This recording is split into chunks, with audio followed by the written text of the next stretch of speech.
Good evening, everybody, and welcome back to the Formula Sprint 1 Championship here in GPVWC. My name is Eoin Harmon, and I'm delighted to have the Dream Team back. In my corner beside me in the commentary box, it's Ed Hunter, and the broadcast director is Remco Zeeuw. So, Ed, I appreciate that you decided to tune in as a spectator 2 weeks ago for Monza, but how are you keeping today? Good, thanks. Yeah, I'm back from my holiday. It's also my parents' 32nd wedding anniversary today, so I've just got back from having a nice meal with them. But never mind that. We got Baku City Street Circuit to look forward to, and lots of really, really great unfolding storylines. But of course, the big one, it's Mike Quint still leading away in that Drivers' Championship as we are slowly inching towards the conclusion. Remember last year, it went so badly wrong for Mike in the second half of the season. Right now, it's looking the exact opposite, really, with Eoin just a little bit too far back to really challenge him at the moment. Yeah, unfortunately, and it is a case again that Victor, he's not currently in the circle. Well, that's not going to help either. It does not help, not at all. He could potentially turn up. He is in the spotter guide, so maybe just a bit of late news for MS Performance. Maybe it's his parents' wedding anniversary as well. Imagine that, yeah, some coincidence. But nevertheless, if Mike, now that he's here, if he pulls out even more of a lead than he's already got, then yeah, we could be preparing the coronation for his championship. But of course, that's still premature talk. We've still got 3 more rounds to go after this. And qualifying here at Baku can turn up plenty of surprises. So yeah, there is wide open opportunities. I know Kings Racing finally got to celebrate an FS1 victory as a promoted team after they were in FS2 last season. Loic Meunier put in, well, basically the performance with a Grand Chelem where he took the pole, led every lap, took the checkered flag, and was the fastest lap holder as well. So you can't get any better than that. But yeah, there's just so much to look forward to in this qualifying session, Ed. And the team's championships as well, a bit further down the order, should be tasty as well. I'm thinking, let me have a look. Yeah, that's very true. Pony versus KKR is really close. Parallax, if they can get momentum back, they'll be in contention as well. So those Among other things, we see Robin Mulling out on track first.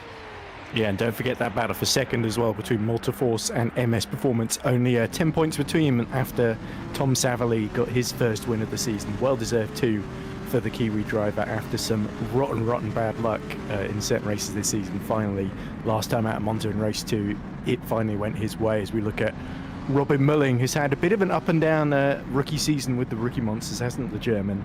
But he's certainly impressed on occasion. They've been able to sneak his way into the top 10. And speaking of Tom Savalli, one of the memorable images of this season is the end of race 1 in Hockenheim, where I believe Savalli was launched over the Rookie Monsters of Mulling while they were fighting each other. But of course, Baku, a very interesting circuit, isn't it? Because of course we've got the long straights at the end of the third sector and beginning of the first sector, and then we've got the more technical middle sector, don't we, with the castle section. It's a little bit like Spa if there were no real fast corners, just lots of 90-degree corners instead and long straights. Yeah, you can definitely say that. I suppose looking back, when I first saw the track map for Baku, I was like, oh geez, this doesn't look very impressive at all, with the first sector just being right 90-degree corners. But yeah, it's definitely proven to be a thriller of a street circuit for not only our series but real life. So yeah, it is going to be an absolute delight to cover this race, knowing the stakes really are starting to ramp up. Everyone knows roughly what they can achieve if all goes to plan, and if they have to resort to defensive tactics to preserve what they've got, then this is a great track to prove it. As yeah, you can definitely put in the blockers in the castle section, very much a single file portion of the circuit. Now we'll get our first hot laps underway with Robin Mulling still on the camera here. So the first sector line coming just in between turns 4 and 5. So we'll just have to wait a little bit longer for that. But definitely the potential for a shock. Like, I know Monza allowed for new drivers to get victories, but perhaps the old guard will fight back, knowing what a driver's track this truly is.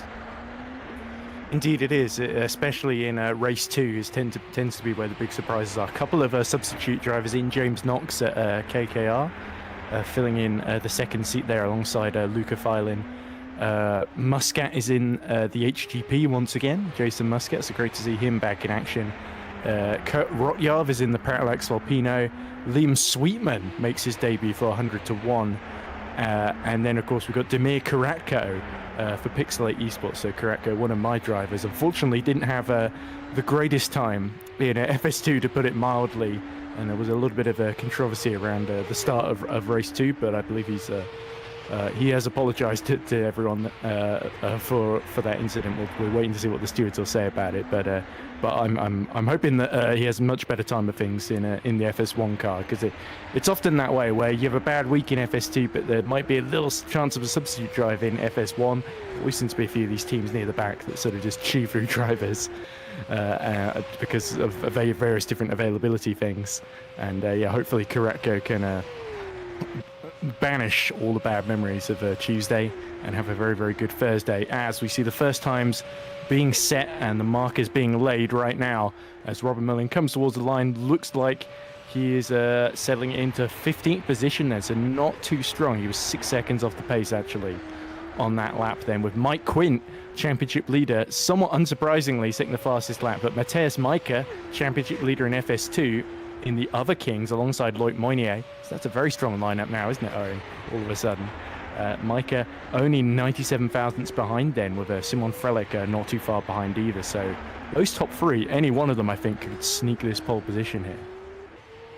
Yeah, for sure. Yeah, Kings have pulled off a marvellous new coup for their second seat. They've got Munier carried over from Monza, but after the cameo 2 weeks ago from Junio Lopez, we've now got Micah stepping in, Matthews Micah, and yeah, he's got nothing to lose with everything to gain, no question about it. And if he can get the team rolling on after their glory a fortnight ago, then yeah, they'll be absolutely thrilled with him. Licini here, his chance to get on the board officially.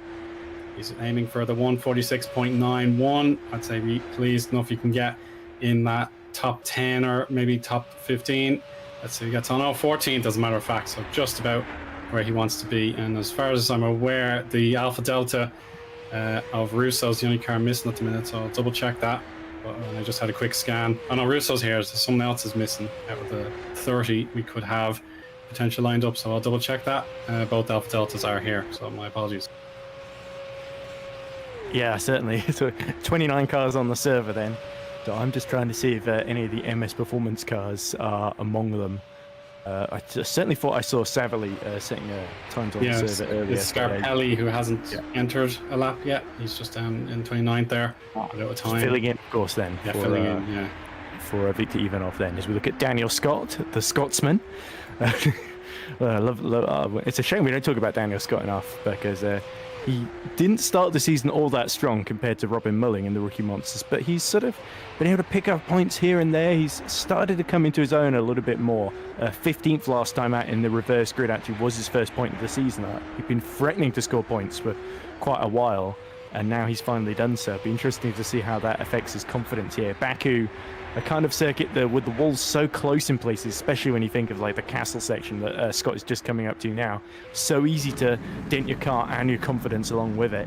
But Scott definitely seems to be flying high. There's a little bit of a spring in his step, dare I say, as he just swings through the castle section and avoids hitting anything. So well judged there on this high stakes qualifying lap. As you see, Moynier has actually gone third fastest and displaced Simon Frelick with a 1:47.1 not too long ago, although he's a little bit slower on this particular lap. So Moynier, of course, winner race 1 in Monza, and he's been the sort of the have a go hero, I think would be the term I think of to use, where every series in a GPV that he's done this season, he's usually done incredibly well. I think the only one he's not won in will be Super League, where I think even then he got on the podium a couple of times as well. Or he got very, very close to, I think, in Austria, and he might have actually got on the podium somewhere else. But yeah, anyway, in terms of FS1, he's crossed that off his list as well, winning in both FS2 and FS1. Considering he was a full-time FS1 driver last season as well, like Moynier, it's great to see he's really applying himself and filling a very, very valuable role for Kings Racing. They've not had a lot to shout about in the last couple of seasons, of course, with their promotion to FS1 and with their two full-time drivers, Jack Nichols and Scott Mitchell-Malm, often being unavailable due to real-life commitments. It's great to have a sim racing team, as it were, that they can fall back on. Not that they weren't a sim racing team already. It's Oliver Tarras in the Lunark, goes 4th fastest and just about swings into the first corner, 1:47.2 then, so a 10th away from Moynier. And we know how close Lunark and Kings Racing are. So interesting to see Oliver Tarras once again excelling, and it's great to see the young Brit who had a bit of a rough time in FS2 starting to really come into his own in FS1 and Superlights when he's been doing substitute drives there. Yeah, exactly. Yeah, and I suppose Lunark, they'll be perhaps disappointed about how Monza fared for them. They had potential to get more out of the evening, but alas, I think Tarras had the spin at the chicane when he had a good race to draw for the reverse grid. So there were definitely points on the table for them, and if they can get Tarras motivated and back to his best, with of course Luke Mitchell pushing hard, and there's Micah using a lot of that outside curb at turn 12 just to stay in contention for this lap time. We'll see how he fares with his split coming up in just a moment. Down the hill. And if you get turn 16 wrong, then you can forget about a strong lap. So he's down a little bit, so he's about on terms with his previous lap, the 1:47.0. So it could be really, really close to his personal best. But Quint, as long as he's solidly on target, then it's going to be very difficult to displace him. So we're heading now towards start finish, and he does abandon the lap, unfortunately. But look at Frank Hamming, purple in the middle sector, 31.6. So the HTP driver has put in a very, very handy time there. It's just 72 thousandths shy of Loic Moynier and getting onto the front of that second row. So we look at Frelick, who's very, very keen to strike back then. He got a few podiums, didn't he, in Monza? And there we go, top of the timing sheet, 1:46.9. to displace Mike Quint then. So Griffon, another team that had sort of been lagging a little bit in the teams championship, down in a sixth position, have been looking to catch up that big gap to Alpha Delta. So Griffon will definitely need all the help they can get from Simon Frelick there, the runner-up from last season, of course. Exactly. He got the second place in race 1, the best of the rest behind the dominant Mounier.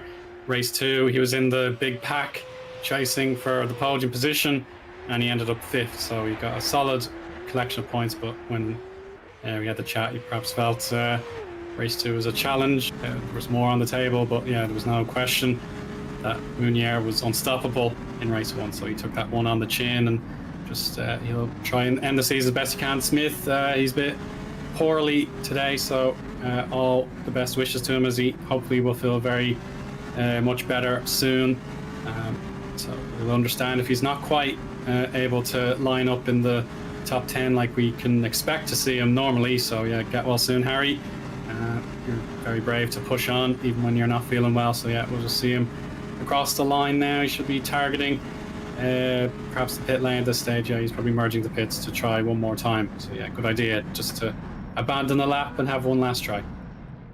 Yeah, and he's in a very, very tight championship battle, let's not forget, with Frank Hamming. Just 9 points separating them in the battle for 4th, and Hamming himself just 14 points behind Omari Watson in 3rd in the championship. With Watson, if he wins or gets 25 points across both of these races, then he could potentially equal or eclipse Victor Ivanov for 2nd in the championship and effectively become the main challenger to Mike Quint, although it's still going to be a big gap, probably more than about 60 points if that happens, depending on how Mike Quint does across today, of course.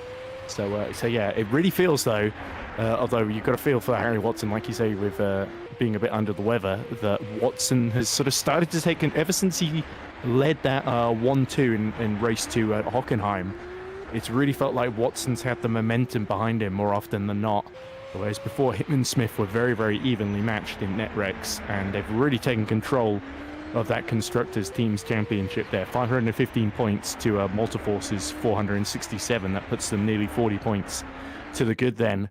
And Netrex going to be feeling very, very confident about going one better than they did last season. Of course, yeah, they're definitely talking a good game to target this Teams Championship. They feel perhaps it's too little too late to stop Mike Quint and Victor Ivanov's ascension, of course. I know Victor's not here, so Omari, with a very strong pair of races, could end up 2nd in the championship by today's end. He needs to overturn a 25-point deficit, plus the tiebreaker, I'm sure, is in Victor's control as well. So we have to find 26 points or more in our 2 races today to stand a chance of going 2nd overall in the championship. And of course, Frank Hamming, another 14 points back, so he's got to watch out for him, knowing how strong he is in race trim. Patrick Roszak now has a purple sector 2, so Parallax Volpino, they could be thinking about a double top 15 here if Roszak can get close to the pole behind Frelick now. Let's see if he gets on. No, he just gains 1 position, so he swaps with Omari. So that means P7 for him, and then Kurt Rotjarv 19. So yeah, I hope he has 1 lap in him. Maybe it's too little too late at this stage. You need to be on the road here, Ed, already preparing for your final hot lap to stand a chance because of the lap time nearly being 2 minutes in duration. Yeah, and look at what a stellar job Oliver Taras is doing. That last lap, 146.969, only 33 thousandths off of Simon Frelick's time here. So the margins are tight, and Taras is really excelling here at this tight and twisty Baku circuit as he flies over the 7-8 chicane, over the yellow curb, and now towards the castle section he comes. And look how much curb he's taking. That must be where he's really finding the time. It must be a car that's really understeery and set up to be quick in a straight line. I think he may have brushed a couple of walls there. Hamming sets another purple sector, so he's the one who's hooked up best in that middle sector then. So let's see as he runs towards the line with just 10 seconds or so to go on these final runs, who's got it right and who is going to find themselves with a mountain to climb. Tom Savali, he's going to have to settle for 9th. Unfortunately so, but yeah, Frank, he's going to commit all the way for this lap. Can he get a little bit higher on the grid? Across the line now. And he just splits the King's Racing cars, as a matter of fact. So 5th position for the Dutchman there. Great lap. For long. Oh, and there we go. Meunier leaps back up. Nicely timed, and he'll celebrate with a small power slide and coming to a stop. Oh, Micah, he used too much curb there out of turn 16. He could still be on, of course. Let's see how he gets on. Now through the final weave before he can go full flat out. Turn 20 there, and now he's ready to enter the speed trap and go all the way to the line. If he commits to the lap, he's hugging the inside, indicating perhaps he's abandoned the lap. And yeah, he felt perhaps turn 16 fell apart on him, so he won't get to log that lap. But now Freilich here, Ed, he's got a purple. Yeah, he doesn't really need to, though, because Taras, I think, had a mistake in the final sector there under, admittedly, a lot of pressure. Still a great effort from Oliver Taras, but I think Simon Freilich is going to quite comfortably hold on to that pole position. And as he comes towards the line, is it going to be any quicker? Yes, it is. Extends the gap to exactly 1/10 of a second, 1:46.870. And Freilich proves exactly why he's one of the very fastest that FS1 has to offer. So great qualifying from the Polish driver. Absolutely, yeah. I think this was one of the rare tracks where TOP, I know Jack Mayer won race 1, but yeah, with Jan Dragoon winning race 2, it might have been the time.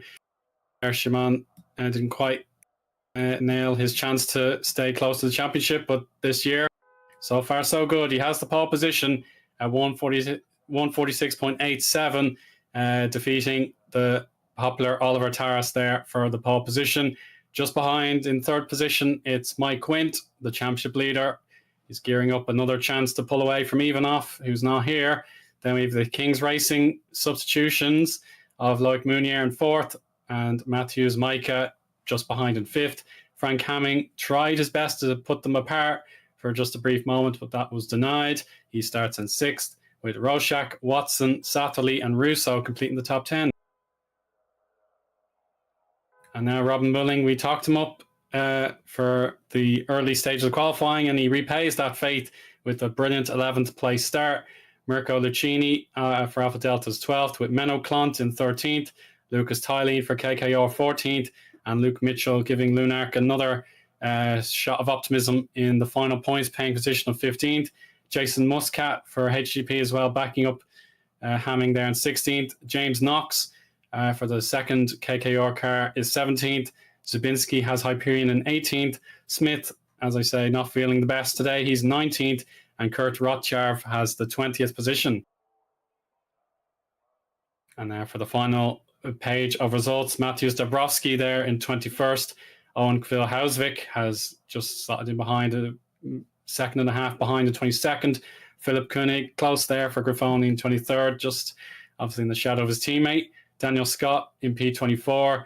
David De Vries, Liam Sweetman, Domenico Scarpelli, and Justin van der Smissen are the final set of drivers to set times. And Pixelate on their own there, 29th and 30th. No lap times set, but I'm sure the discretion from race to race control will sympathise with them and give them a chance to race here, Ed.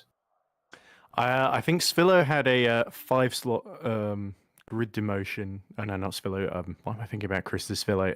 It's, of course, Karatko. He had a total 15-place grid drop from his last substitute appearance in FS1. So that might be why he hasn't gone out. I'm not sure why Riboli didn't go out, though. So I assume there must be something else going on there. We also know Philip Koenig has a 1-place grid drop as well to serve. But I think that's the only one outstanding ones that will end up applying today. But yeah, a shame for Pixelate. But also I did notice Knox doing a very, very good job in the second KKI, as you say. He was 66 thousandths behind Jason Muscat then, just outside the points paying positions, the top 15. So James Knox, who was a real thorn in our side, he's been a thorn in our side in the FS2 championship, because he's keeping RNG ahead of us effectively. So Antonio Nickbono is going to be thrilled about that. But yeah, it's great to see him translating that skill into FS1 as well. So Knox definitely proving that he deserves to be there. And it's great fun to see him knocking on the door of points, as it were. Very much so. And warm up. It'll feel like a very quick session here. You've only got the 10 minutes to prepare your strategy, and with the lap time near enough 110 seconds, perhaps in full race fuel and the other adjustments you need to make. So it will be a long lap. So everyone's got to hurry up and get some intel. And as you can see now that everyone is back in the same availability after the private qualifying, they're all trying their utmost to find the gap in the track. That wasn't Knox just clattering into the back of Moynier, was it? Yeah. Just after I was praising him, so great job, James. Oh, he hits the wall. Oh gosh, is that Simon Frelick, is it? I hope no, that's a heavy shunt to lose his rear right tyre. It is Frelick, yeah, it must be Frelick losing. Yeah, I think Koenig is still out on track, so it must have been Simon. So after taking all those risks in quality, he needs to get back into race mode mentally. It can be quite tricky at a street circuit, where you've had to put everything on the line in qualifying, and then suddenly you have to think about this race then. And you've got to remember, race one, it's the longer of the two races. There's almost certainly going to be a mandatory pit stop for everybody, unless it's a red flag or something completely bizarre happens. There we go, more drama at turn one, and it looks like one of the Lunarks has gone around. Folks, you just have to calm it down a little bit. Don't overstep your marks. But I suppose now is probably the best time to find which corners are the most perilous to your car, and you can have a practice crash now rather than in the main event. And there's another tap of the wall. So yeah, we're seeing the rookie monster pushing extremely hard here. Yeah, I apologise, by the way, that I got mixed up with, as I said, Sevilla had an outstanding penalty instead of, it's because he does actually, there's a 5-slot group up, but the problem is, of course, he left to go drive an FS2 again, where, because it's a different category, the penalty doesn't apply, so he's one of several drivers, like Charlie Jemison, I think, has a 30 grid slot demotion and 2 back of the grid demotions to serve, that he's yet to do so, because I don't think he's returned since earlier this season. So, so they can stay against his record. We're talking about Frelick, by the way, and that 5th place in Monza. Interesting thing. Obviously, he's had a bit of missed quite a few races this season, but he's still done 1, 2, 3, 4, 5, about 6 events so far. This will be his 7th of the season. And you actually have to go all the way back to Suzuka for the last time, where he finished the race outside of the podium-paying positions. So that's a pretty good record, actually, that he had about a stretch in the middle of the season where he basically won 3 in a row, almost 5 in a row, but race 2 in Spain, I think, where he was only able to get up to 3rd. And I think it would have been 6 in a row, because Japan obviously was a gap between Japan and Spain, which was 3 races in between that. So yeah, Frelick has despite the fact that he's a little bit adrift in the championship, he's still in 6th position, only about 74 points behind Harry Smith, despite Harry Smith having done all the races and Frelick having only done just under half of them, I think, so far. Although that's going to, as he does more races, that statistic's going to improve slightly in terms of attendance. But yeah, for Mike Quint, starting in 3rd on the grid behind Taras. As we see Karatko just let the rear hang out, and he's going to have a big job to do from the back of the grid. But if anyone can do it, it's certainly Demir. I'm going to back my Serbian driver. But yeah, Quint starting in 3rd, watching Frelick and Taras ahead of him.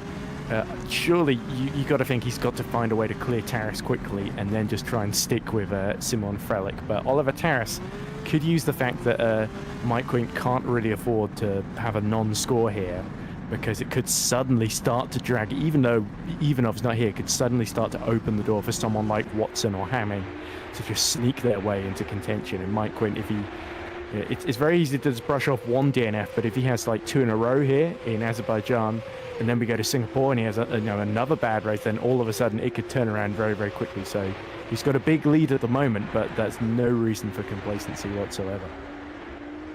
Oh, I absolutely agree, Ed. Yeah, the mental game is certainly in his favour, but yeah, certainly the mind games being forced if he has the opportunity to guarantee he outscores points on paper. But if he has an accident or makes a mistake or something goes wrong, then yeah, his opportunity to pull away by default is taken away. And then if the other drivers with the spotlight off them, if they can pull in great point scorers themselves, then yeah, it will certainly start to play on your mind. As the Hyperion crashes badly. Oh, great dodge there.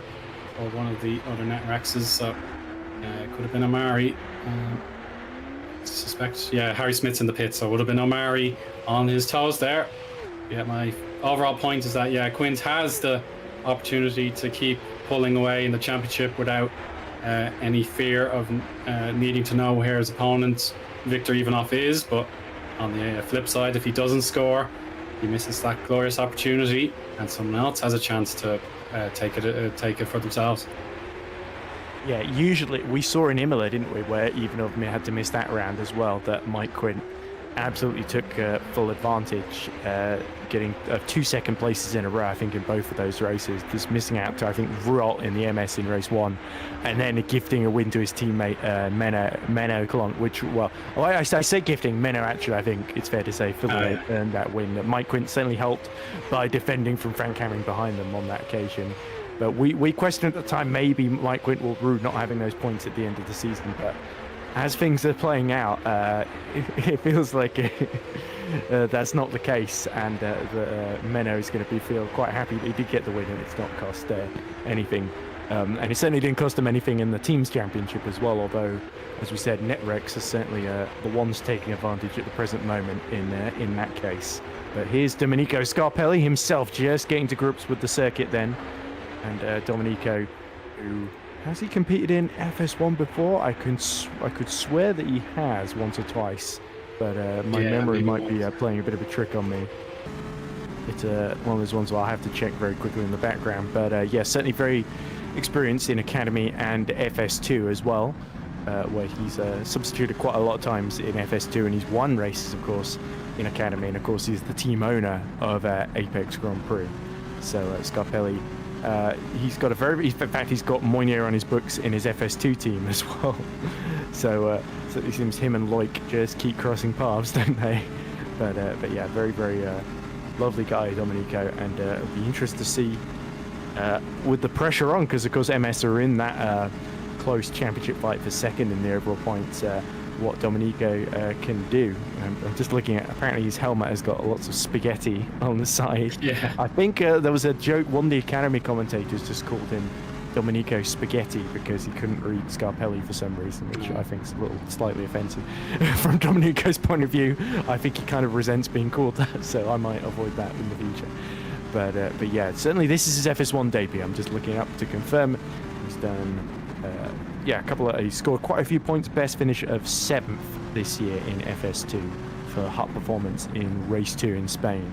So yeah, there's certainly a lot to build on. Domenico certainly got the experience, and it'd be great to see him finally get a call up in place of Victor Ivanov, and in that world-beating MS performance. We talked about all the other drivers that have filled in and won in that car. I mentioned earlier, Jake Danahan at Spa, Tom Savily last time out as well, and of course Ivanov. So Scarpelli, well, he's not going to win anything driving like that, so I take it back. Maybe the streak is about to be broken, along with that front wing, it seems. Yeah, well, in fairness, being able to call up Super League champions into the role, now that's enormous pull, whatever way you look at it. They ran out of Super League champions, and then they ran out. Nico ago. And I apologise about Liam Sweetman, who we saw on screen. I said this is his debut. He did compete at Spa earlier in the season, where Sweetman didn't score any points, but he did get a top 20 finish. And I think one of those races, despite the fact that there was a massive first corner collision that I think he was involved in as well. Sweetman, certainly very, very... he's not the sort of guy who gives up very easily. That's about... the long and short of it. As he saying that, he goes immediately into the run. To perk it, but that car, I believe, is in our thumbnail for today's action on the live stream. 17th in the first race at Spa, sorry. It was his teammate Killer Hausvik finished the session. Yeah, it'd be great for Sweetman to deliver when we see the car on screen for real. In the interview section, it should be the thumbnail presented to everybody at the final stage of our broadcast. So, yeah, 100 to 1. They'll be eager just to find more points, knowing they have been waiting since just before the summer break for their chance. Adding to their tally must have been Hockenheim, where they had the best time of it. So it's not been all their own way in the weeks since, unfortunately. So yeah, it's a good chance to try and reset and pull well clear of VMS on edits with this round and 3 more to go in the season. Checker flag out now, so everyone needs to finish up their laps. A bit of a tap of the wall there for Phil Hauswick. Yeah, and speaking of VMS, as we said earlier, Van der Smissen qualified 28th, about 4 seconds off the pace, and last of those that set a time, I think. So certainly with both 100 to 1 starting ahead, they're in a good position to sort of keep VMS at bay then, even though we know exactly how good Justin Van der Smissen is. There he is. It'd be interesting to see, maybe he set the car up for the race rather than qualifying, and might be using some of that straight line speed like we saw in Saudi Arabia. They used it to good effect to score some points there, although of course that was a long time ago in this season, and Justin has probably forgotten what it feels like to score points in FS1 by this stage. But nonetheless, great to see VMS back in action, and that fight to not get the wooden spoon, effectively, to lift yourself off from the bottom of the table. It's still pretty close, isn't it, with 13 points for 100 to 1 and 4 for VMS Sun, and it's just 9 apart. It could all change before the end of the season, but yeah, 100 to 1, Ben Constantine's team, they are the underdogs, and they always get so much support, not least from Ben himself in the chat. So that is great to see, and as a new team owner myself, I can't help but cheer those guys on ever so slightly, and not just because Eoin always talks to us after each race. I suppose, yeah, you have that extra insight now, Ed. I guess Justin talks to us too, so, you know, it's fair both ways in that particular battle. Yeah, but definitely knowing how it feels to negotiate deals for drivers, and watching everyone prepare for races, how they, actually turn out in the races, and so on and so forth. You have that new experience that you can certainly bring forth to the broadcast. It is very much appreciated. So it's certainly something that I cannot bring myself. I'm just purely a commentator in this case. I know I have done occasional races, of course, but certainly not in our Factor 2. I'm not at all up to speed compared to our competitors here today. So yeah, they'll be getting assembled. And hey, if you want to be a team owner, I'd happily, make it a freeway team co-ownership between you, me, and Joshua Birch. We'll call it Hunter Birch Harmon Simulation. HBH. HBHS. All right. I'll have to think of that one over the winter if I'm possibly interested. But yeah, I think we might have too many partners already. Yeah, too many cooks in the kitchen. Yeah, I think you're better off with co-ownership model. Maybe just keep the name simple. Yeah. So yeah. Anyway, back to the action at hand. We're just assembling our grid for race 1. Fairly ready. I'm sure after that dominant qualifying session, in fairness, it was a very strong turnout, with Taras doing his best to stop him, but there was no stopping him, as a matter of fact. So now he's ready to go for our formation lap, and it is time to have another complete rundown of our grid with the post race penalties applied this time. So Freilich has the pole position ahead of Taras. Mike Quint, his job just to pick up more solid points. Loic Munier will want to unseat him from 4th. Micah, Hamming, Roshak and Watson 5th through 8th there. Row 5 and the top 10 belongs to Tom Satterby off his victory 2 weeks ago, with Russo, Mulling and Lucchini just outside the top 10 there. Menno Klant, Lucas Tylene and Luke Mitchell are in 13th through 15th for points paying positions. Jason Muscat will want to put a stop to that and get HGP further up the grid with his 16th place grid slot. James Knox subbing in here for KKR ahead of Zubinski, Harry Smith and Rotjarv. Outside the top 20, beginning with Matthews Dabrowski in 21st, Owen Phil Hauswick 22nd, Daniel Scott and Philip Koenig 23rd and 24th. David DeVries and Liam Sweetman 25th and 26th in the battle to stay off the bottom of the championship. VMS versus 100 to 1. Then we have Scarpelli.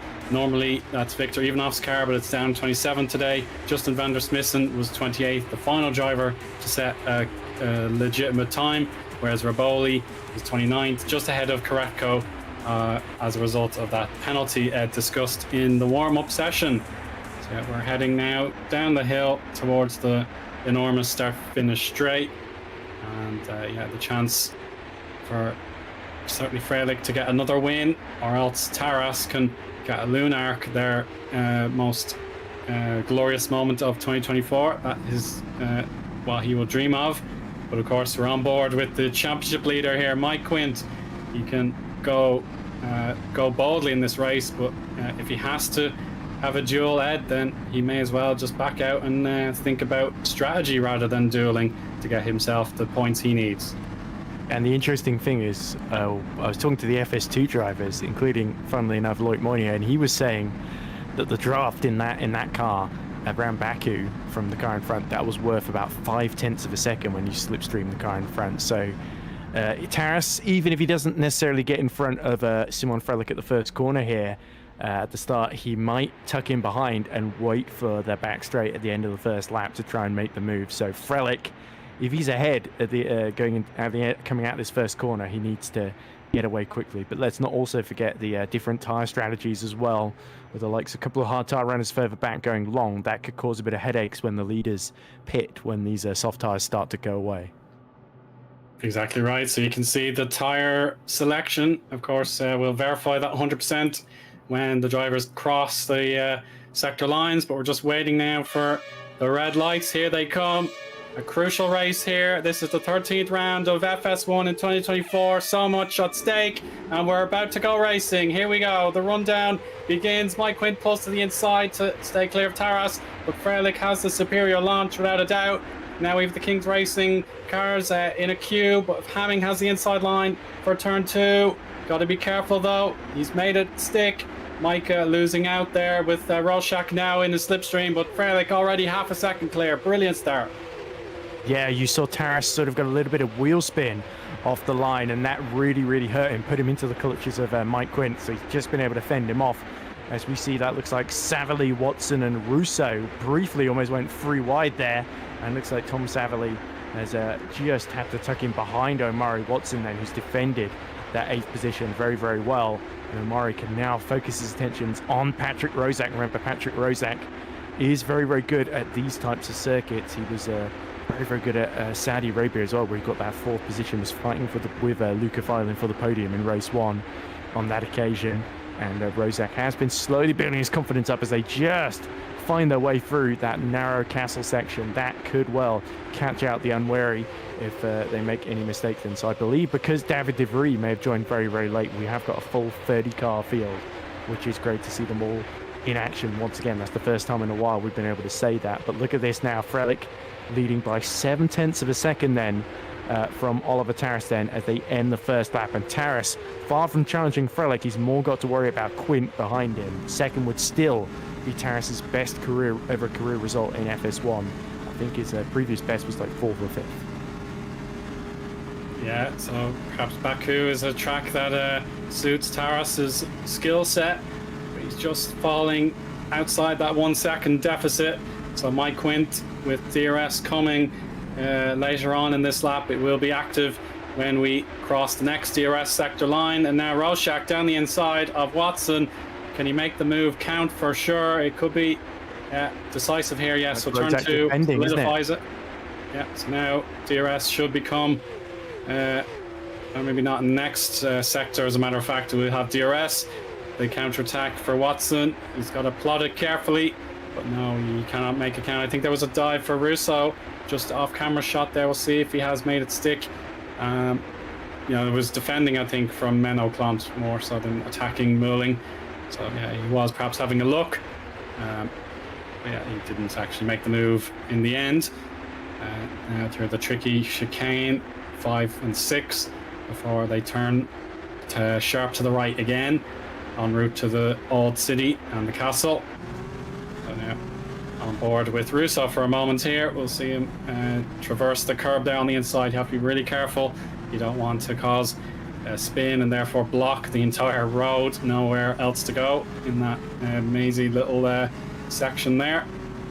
This certainly another case where if you're very close to an opponent, you've got to be really careful, or else you could be sent into a huge collision.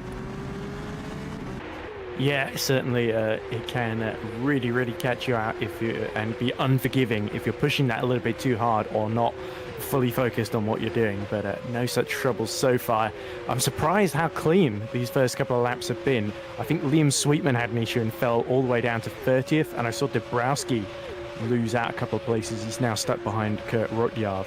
Other than that, I haven't seen anybody really run into huge difficulties, and in a 30-car field that is quite impressive, especially by FS1 standards, which to be fair, this season they've usually been for the most part pretty clean until we get to race 2 inevitably.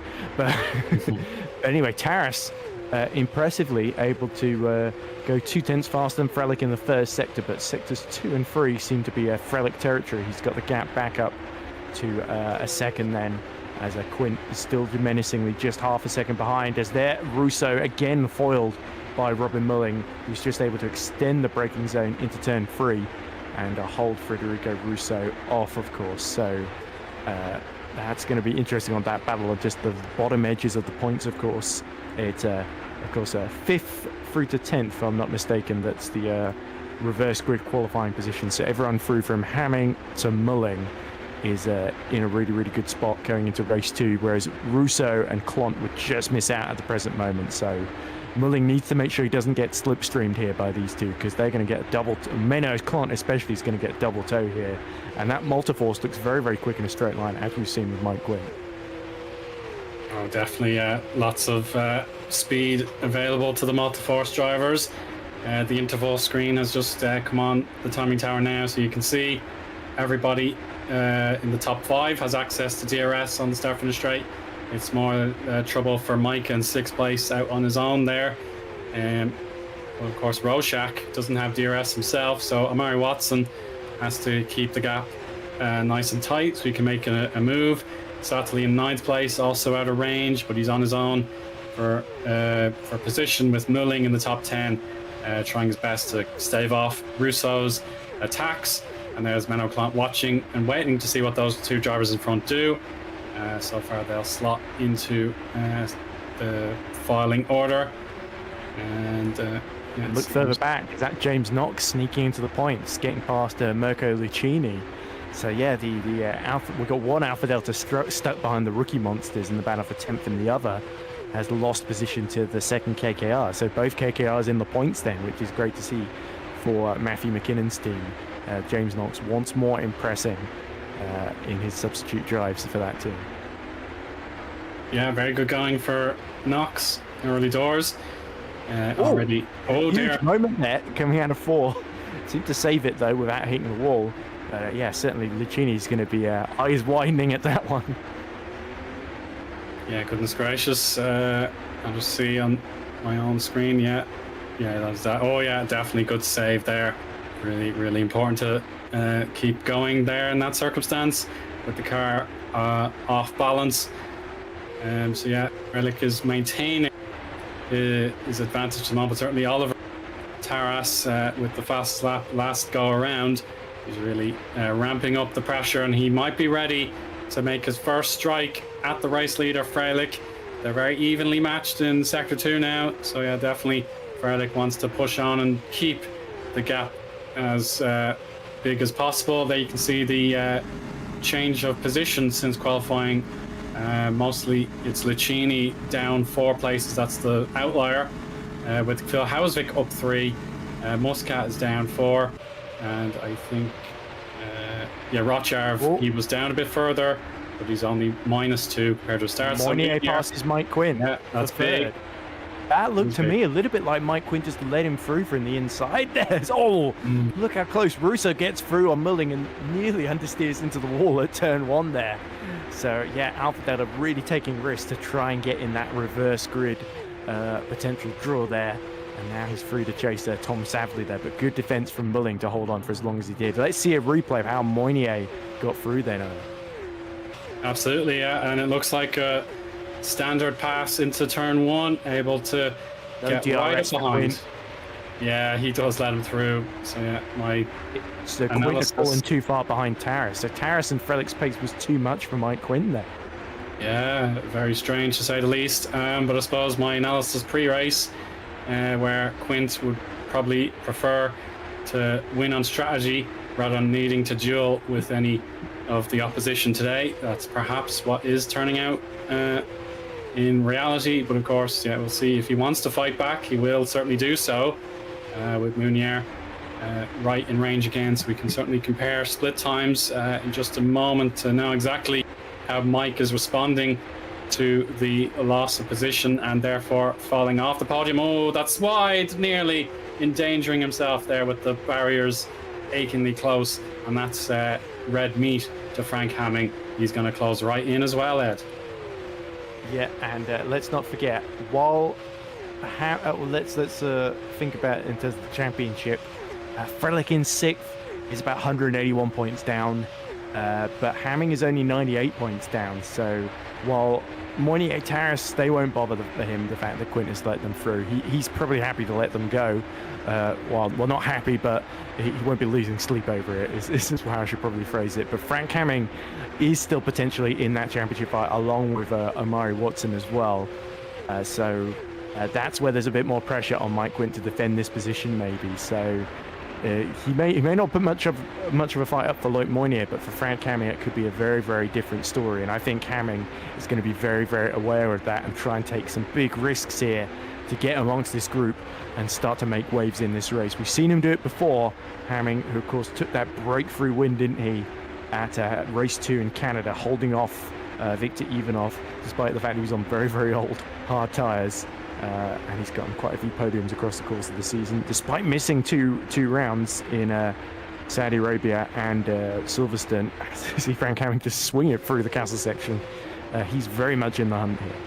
And this is bad news, I'm afraid, for Russo. The YouTube chat has spotted a disconnection for the Italian. There he goes from P10.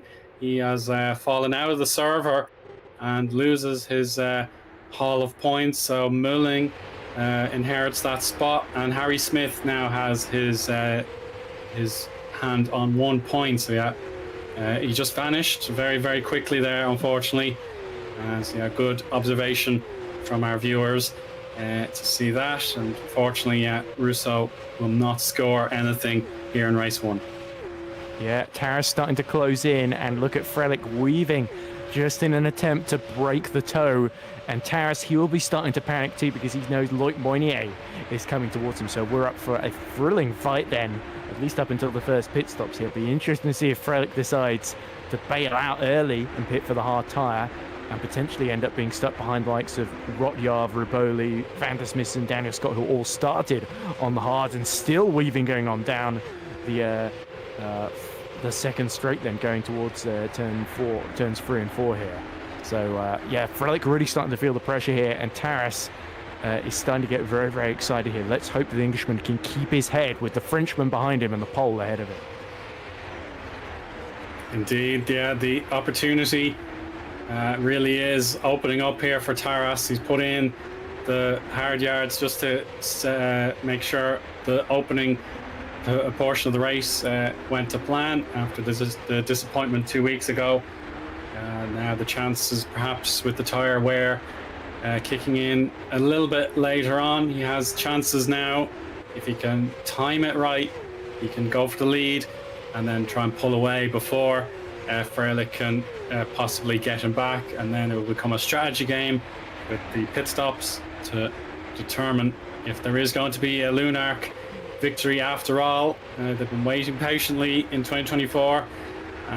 King's Racing, of course, they've been ecstatic with how they got on 2 weeks ago. So contrasting feelings in the battle in the team's championship. Of course, Frelick will want to get Grifoni well clear of these guys in 9th and 10th in the team championship. Of course, they'll be hoping to stay in 6th place, and maybe with Alpha Delta's failure with Russo's disconnection there, unfortunately. It is a chance for Griffon to get even closer in the championship. Yeah, and look how many risks the top three are taking compared to Mike Quint, who seems almost to be comparatively a little bit less close to the walls, a little bit less marginal there, as we see Luca Filin has picked off Menno Klont, I think, going into turn 1 for 11th position. So the Swedish driver, the Super Swede, very much now going to try and catch up to Robin Mulling for what's now a 10th position, of course. So, yeah, it's getting very, very interesting. Luke Mitchell in the second Luna has got up to 13th and is set the fastest final sector of the race as well. So he's getting a great slipstream off the back of Klont.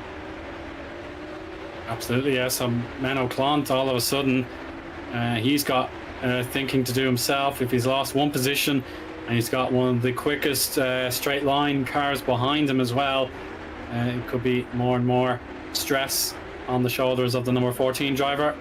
So at the moment, yeah, the castle section, he's okay. He can just proceed with the lap as normal, and then he'll have to stay within 1 second of Tylene to make sure he has some sort of barrier to protect that position. Mitchell's not going to give it up by any means. Yeah, it'll be down to sector 2 to stand a chance for now. Taras, this is really tantalizingly close again for him. Of course, Frelick just used the concertina effect to pull clear again after slowing right down. Still hovering over half a second. They're basically inseparable this lap, Ed. They're going to perhaps be the 149s again with each other. So let's see them across the line. There we go. As a matter of fact, Taras used the DRS to get 2/10 out of Frelick again. And he's got to wait and see what is in store for him in the second DRS section here. Yeah, we also have lost Massimiliano Riboli from the race at Pixelate. We did see a yellow flag in the first sector, and that was for the number 99 Pixelate, so that's a shame. Riboli, who started on the back row of the grid, is going to start race 2 also on the back row of the grid, which is very, very bad news for Pixelate, who've really, second half of the season has very much not gone to plan for them, I'm afraid to say. But nonetheless, the battling very much continues. Harry Smith, by the way, sneaked his way back into the points in 15th because he, as you say, very under the weather today, qualified down in 18th. He's gained about 4 positions then. So this is not looking like a great race so far for the Constructors' Championship leaders, but Netrex starting to recover ever so slightly as Harry Smith trails his fellow British driver James Knox, and Amari Watson still holding on very much to 8th, but other than the leaders, the gaps in the top 10 starting to spread out a little bit between each other. Yeah, there's definitely a field spread taking place now. Perhaps unexpected here. Baku might be a track where you can stay reasonably close to... and the problem is as well, Owen, when you fall out of DRS, you're basically a sitting duck. Oh, yeah. With group behind you. As we saw it with Quint earlier on, and we saw it with Menno Klont, his teammate as well. Of course, yeah, if you're totally isolated, then everyone behind is just going to pick you off one by one. So here we'll check out Smith and his chase with Knox. Harris is within about 3/10 of Frelick now. Oh, that's gone up to 7/10 now, so I spoke a little bit too soon there. But yeah, I just got a little bit overexcited then. So I suppose Harris is more under pressure from Moynier behind at this point now. As we look at Smith, just not got the straight line speed with that DRS to challenge James Knox at the moment. And of course, as I say, Knox still just getting it from the back of Menno Klont, who's slowly falling into his clutches here. Yeah, of course. We'll see now Mounier. The last lap was definitely a strong one for him. He closed 0.2 of a second against Taras. And once he gets into that attacking range, then it's going to be a mighty challenge just to put a stop to it. But of course, Mike Quint, he's got the clear air he would prefer at this point in the race, hamming down another 2 seconds, and he's gained more time in sector 1, the championship leader in the number 11. So I think this is ideal situation for Quint. So can react. He could potentially be the catalyst himself for pit stops, or else he can go longer and try the overcut, just to have the variety, whereas the likes of Freilich and Taras at the moment, they've just been battling each other since lap 1 without actually being able to get side by side at any point. So it's difficult when you're the car following with all that dirty air and the expectations that you've got to stay nice and tight to keep that DRS, as you say, Ed. If you don't have it, you're a sitting duck.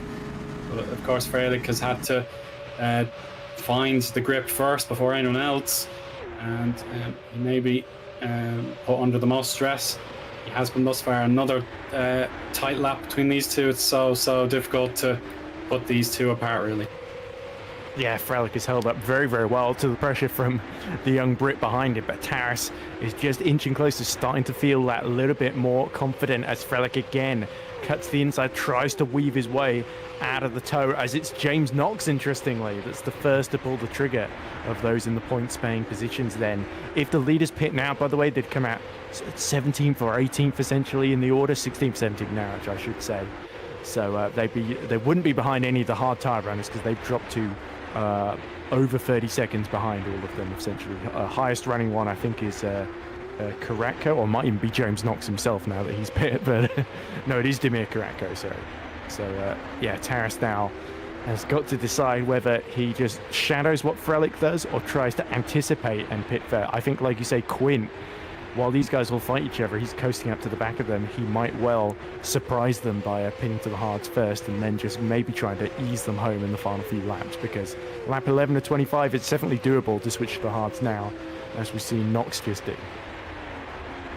Of course, yeah, and of course, Rotjar down the order in 28th, he did pit. He's cut badly adrift of everyone. You can see he's 95 seconds behind the race leader, and he's another 9 seconds or thereabouts behind Liam Sweetman. So he pitted very early compared to the rest of the grid, so it'll be a long way back for our guest in the Parallax Volpino car.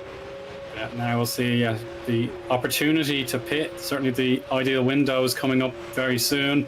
And Taras takes the opportunity. He's going to try and play the undercut, and he'll leave Munier now into P2. So this is a big call for Lunark, and if it pays off, then they will finally have a win in 2024.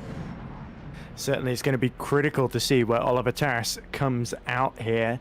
Knox came out in 22nd, and he's lappy. He's just doing sort of pretty good middle sector here, 32.5, which is matching what the leader's doing. Taras is going to come out. Oh, don't cut the pit exit there. He just about kept within, I think. And let's see, that's the HGP just ahead of him of Jason Muscat then. So Taras on the hards. He's going to get a slipstream, and he's going to get that DRS from Muscat ahead of him. So the problem is whether they hold him up in the middle sector here. That could play to Freilich's advantage if that happens. Yeah, we need to double check our pit exit rules in the briefing.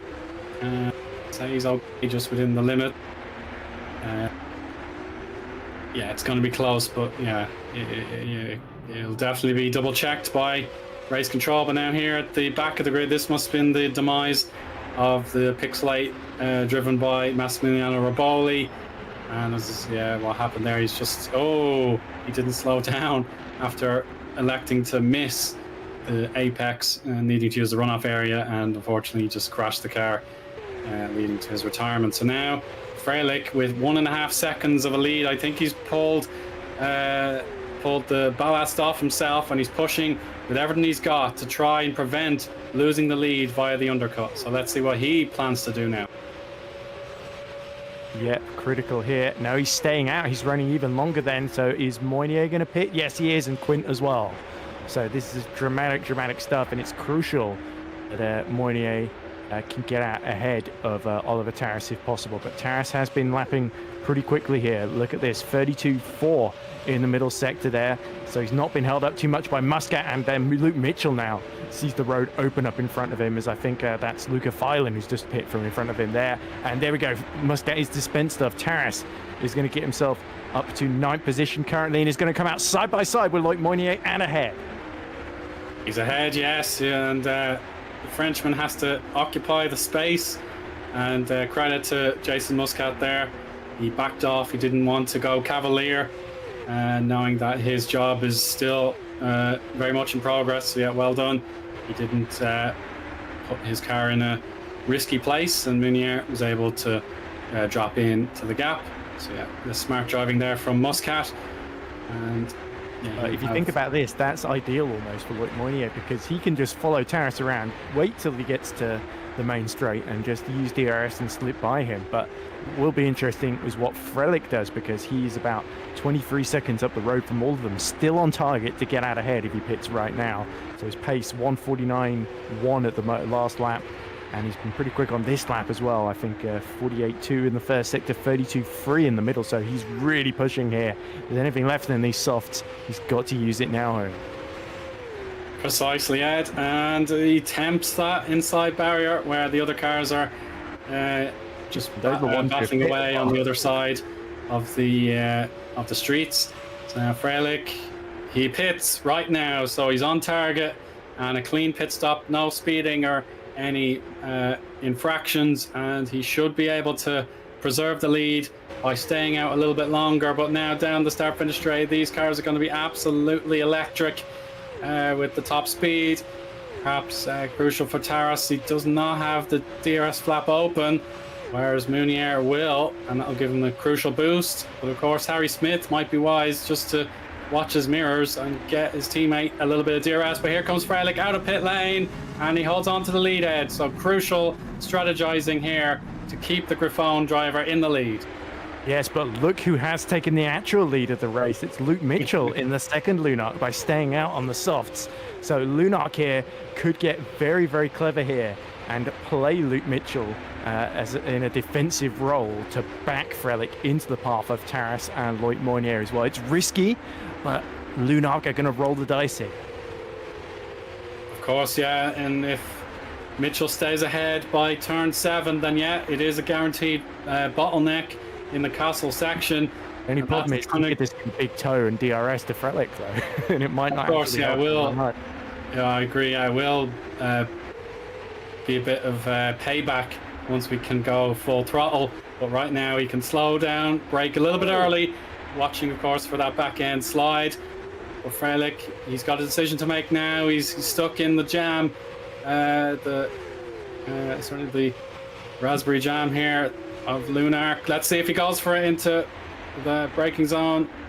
No, he has to stay behind, and he decides now it's better off giving my teammate Taras the chance to attack with the 3 drivers so tightly compacted. Oh, I thought he might have blocked off Loic there, but clearly too much respect between Luke and Loic for that to happen. But yeah, very, very sensible from Luke Mitchell. The damage done, and Taras has got to fight his own battle here. As look at this, they're all once more trying to break the toe of the car behind then, and Frelick leading the train. Taras has got Loic Mounier nipping at his heels then as they go towards turn 1. Is Loic going to pull out at the last minute? No, they all stay in a line into the pits. Comes Luke Mitchell behind them. Yeah, job done for Luke, and his target will be to fall into the gap, perhaps 15th, 16th. Here is the gap, as a matter of fact. Harry Smith on the inside of Damir Karatko, who has fought his way up from the back of the grid to sit in a temporary 14th. Now that on the hards, so he's running long. Loic Mounier went straight into the wall on the exit of turn 2 here. I was quite surprised that the suspension survived that one. But yes, certainly taking a lot of risks here. There's this crazy train fighting away for the final couple of points, isn't it? Right behind Harry Smith, I think. That's Karatko, Klont, Lucchini and Zabinski then. Yeah, goodness gracious, so much. Certainly destiny for these drivers. They can keep it clean. They can have a fair fight to the end of the race with 11 laps to go. Crucial points on the table, whether you're the likes of the Netrex or Multiforce teams, you want to back up your teammates as best you can, or certainly the case of Hyperion, they want to just pick up as many points as they can. They'll be disappointed, don't leave this evening with anything to show for it.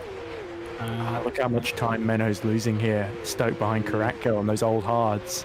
Really needs to get through as soon as possible down the straight, and Damir Karatko, I think, is very aware. He's just a sitting duck here as Harry Smith just disappears into the distance. So that's how that battle's going. Omari Watson and Moynier both setting personal bests then. Watson trying to catch up to Rozak in 7th as Frelich sets the fastest lap of the race, 1:48.4. And that's enough to keep Taras at bay at the present moment as a... Big spin and correct goes round. Oh, that's a terrifying place to lose control. He's already facing backwards. He doesn't have a clue what might be coming. That's Luke Mitchell out of the way. No, Phil Hauswick has to avoid him as well. So he decides it's best just to escape the situation. My goodness, I hope Mitchell and Phil Hauswick had some information about the stricken car, because that was so close. They did brilliantly to avoid a big collision. Yeah, you can see he's right on the racing line, of course. Yeah, that's really unfortunate. Dimir Karatko, who really just needed to have a clean race. Rears just let go through 17-18, one of the fastest points on the track, and Luke Mitchell would have seen the yellows in front of him, but he wouldn't have known exactly where he was, and Phil Hauswick just about squeezed through as well. So I think Dimir probably did the right thing retiring from the race, because he was in a sort of Austin Powers situation where he was stuck side on against two walls in a very fast part of the track. So as much as it will hurt for Pixel 8 to see both their drivers out of the race, I don't think there was any real choice there. As we now go back to the leading trio, Taras. He hasn't given up on trying to catch someone, but Frelich is starting to unleash that pace here. And the longer he keeps Taras behind, the more familiar he's becoming of his tricks. And the more he knows Moynier is just going to continue to limit Taras's options. He can't take a really, really big dive from too far back, because he'll just lose second instead of gaining first. Of course, yeah. If you try something cheeky into a 90-degree corner, then yeah, it just offers up the next acceleration zone to your opponent. So yeah, that barrier just peeking out for any drivers who dare to push too hard. And yeah, DRS is going to be Mounier. He will have control, I think. Let's see. Yeah, there we go. Taras does not have the access to the rear wing flap, and Loic Mounier will know that for sure now, and he can begin his preparation. Oh no, he hits the wall with a bit of a slide more than anything. The car suspension and tires should be intact. I don't see any immediate concern for the chassis or any other body part of the Kings Racing number 29 Ed. So yeah, it was just a small mistake, but he can try and adapt and keep Taras in range, but it's going to be close. Yeah, Loic will know exactly which walls he can just about get away with kissing and which ones he absolutely wants to avoid. Those jagged edges in the castle section, I think, chief among them. As you see, another yellow in the first sector. Scarpelli has had to make a second pit stop for MS Performance. That's dropped him to 26 and last of those still running.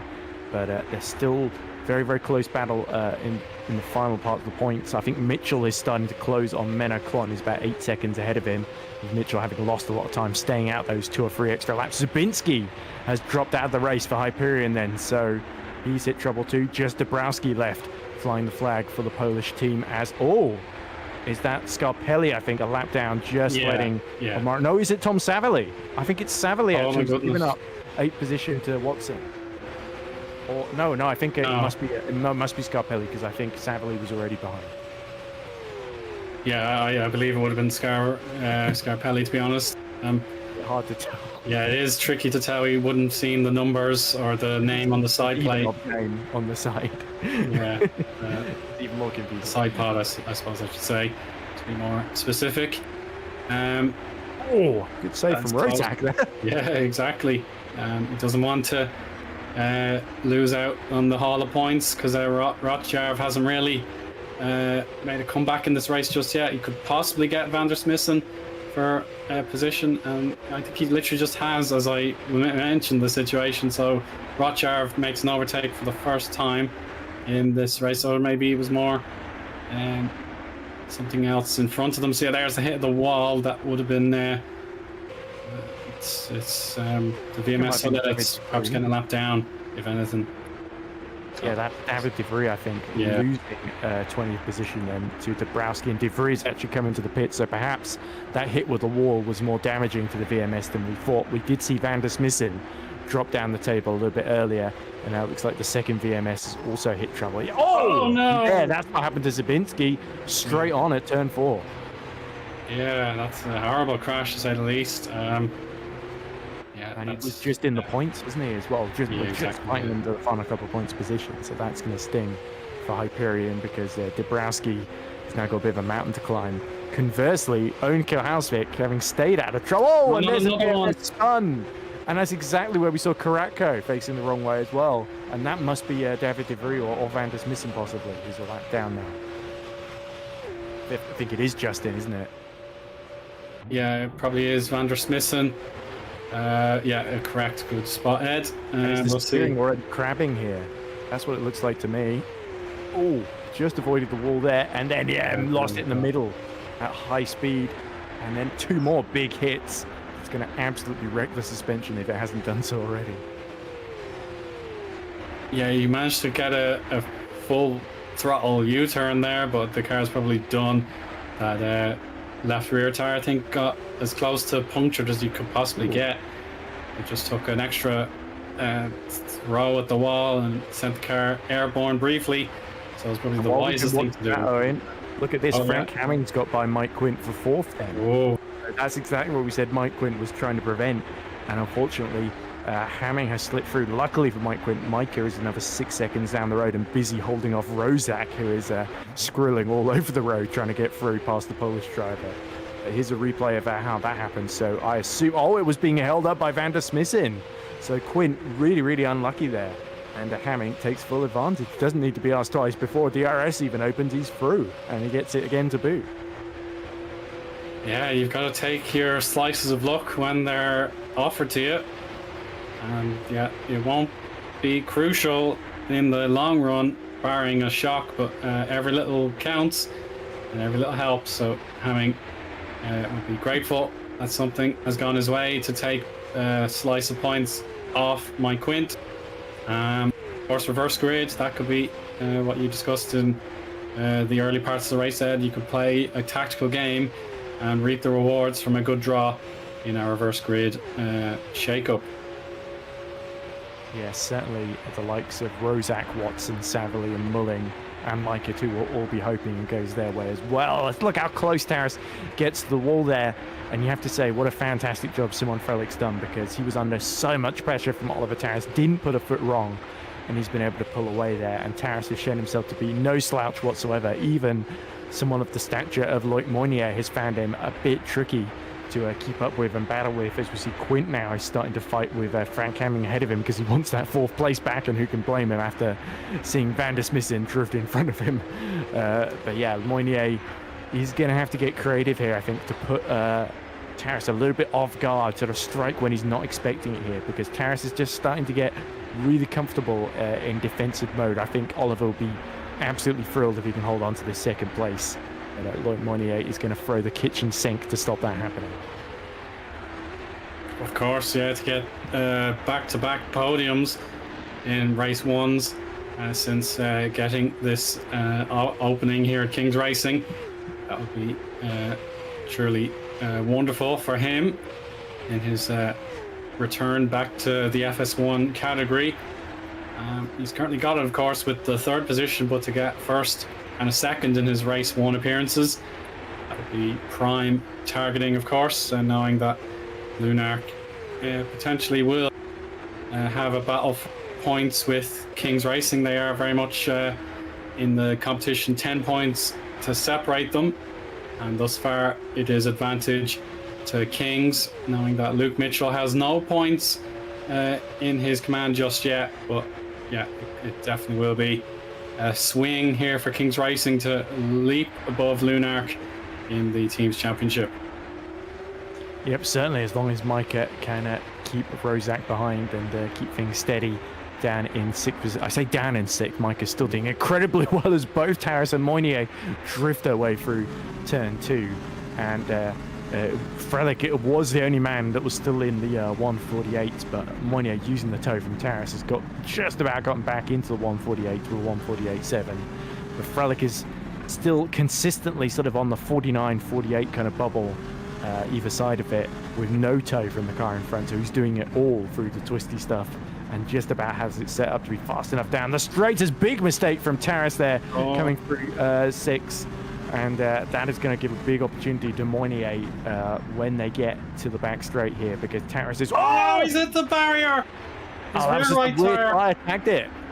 He tags the wall. Now he has to let the other guys through. Hamming has got the podium now. Just a small misjudgment there, and it is a big slice of fortune there for Taras, and he can now calm it down and guide that car to second position. And that is a desperately unfortunate mistake to make. So simple to do. He was very excited about the battle that was coming up, but he just tagged the rear right tire. Yeah. Luckily for Loic, still able to continue, but that's the sort of collision where he saw Taras made that mistake. He was getting very close. He was getting very excited, pushed a little bit too far going into that right-hander just before the castle section, and he thought the car was narrower than it actually was, and now that's promoted Frank Hamming onto the podium. So Mike Quinn, all of a sudden, playing it safe, now he's fighting for the podium rather than just fourth position here.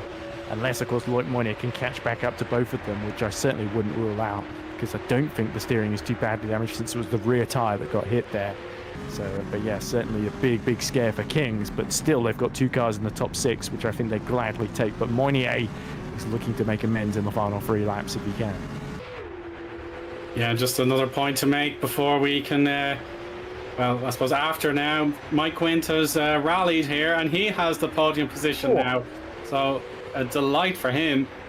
His patience has been rewarded. He looked like settling into 5th place, worth 11 points, but now he's up to plus 16, and that puts Hamming 3 points worse off than him, but he's still got another 4 laps to go. I was just going to make the quick point that 5th and 6th for Kings is worth 21 points. Taras's 2nd place is worth 20. So if Luke Mitchell finds a point here, then it'll be even Stevens, 21 points each between Kings and Lunark in the team's championship battle. So it'll be just a pure neutralization there. So as if nothing has changed whatsoever. So Luke just needs to stay patient and hope he can find pace or something else happens in front of him. So yellow flags being flashed up on the LED boards, but so far nothing has shown up on my side. Yeah, we'll have to see. Yeah, it seems to have cleared now. But for Hamming, he's got a difficult decision to make here, because does he fight Mike Quint and potentially lose them both times? We see Scarpelli in difficulty here. I think this might be the cause of the yellow flag. We're just seeing he's got his teammate a lap ahead of him, and that's a horrible place to spin. And yeah, his teammate makes contact with him, because Scarpelli's made that a much narrower corner than it was before, I think it's fair to say. Yeah, he takes away half of the available space there. He was finally given the all clear to reverse. So we'll check this out from Satterley's perspective. You can see so far so good, and then the car vanishes into the apex. So you can barely just see him on the blind spot, and then he has to back up and wait for his chance to proceed once again. So yeah, tough. Savali's in difficulties here because he's lost a place to Mulling now because of that. Mulling got the toe on him. So I don't think Tom Savali is going to be best pleased with his new teammate Scarpelli there. Yeah, certainly a baptism of fire in the land of fire here in Azerbaijan. So hopefully Domenico won't be too demoralized, and he'll try again with this knowledge that he's now earned for himself, and he'll try his very best in race 2 from that position he currently occupies. It is 23rd of the 25 remaining runners. So yeah, definitely the pep talk. I'm sure he'll be able to take on board what he has learned, and he can do better. Now, Loic very quick again, Ed. You're eager to say so. Yeah, 1:48.7. He's the fastest man on track, and he's also set 47.9 in the first sector, which is his personal best of the race. He is absolutely fired up of that mistake and wants to get back into 3rd place here, but he's only got a couple of laps to do this, so he needs to pick off Harmon quickly without losing ground to Quint if he wants to pull that one off.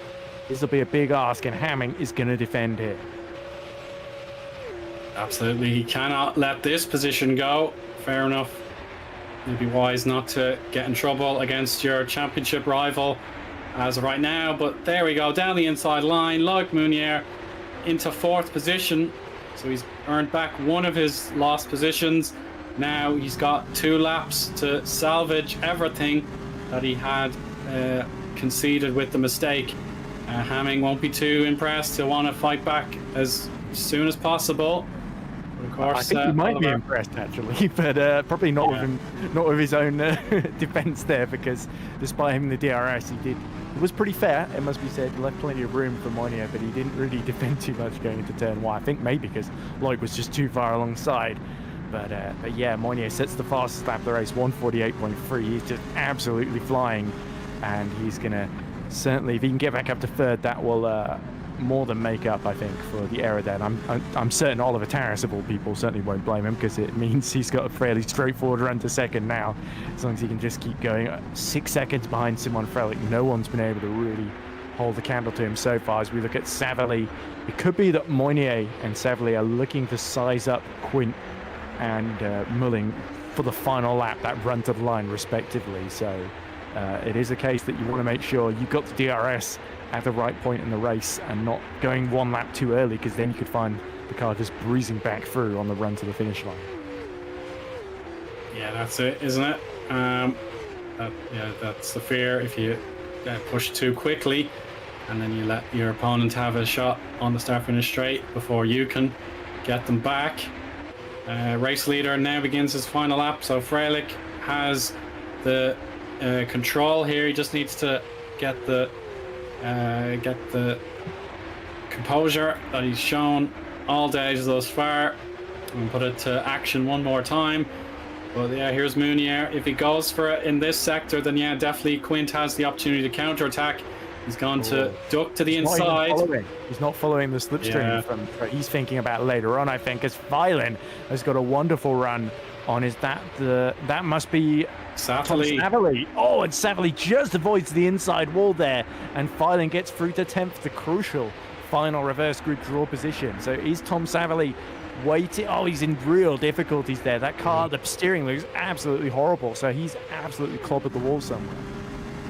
Yeah, look at the steering wheel. It's angled to the right, so he's crabbing, and he cannot keep the car in a straight line without guiding it to the right there. So definitely something is amiss with one of the tires and the suspension. So this has not been a good first race for MS Performance here.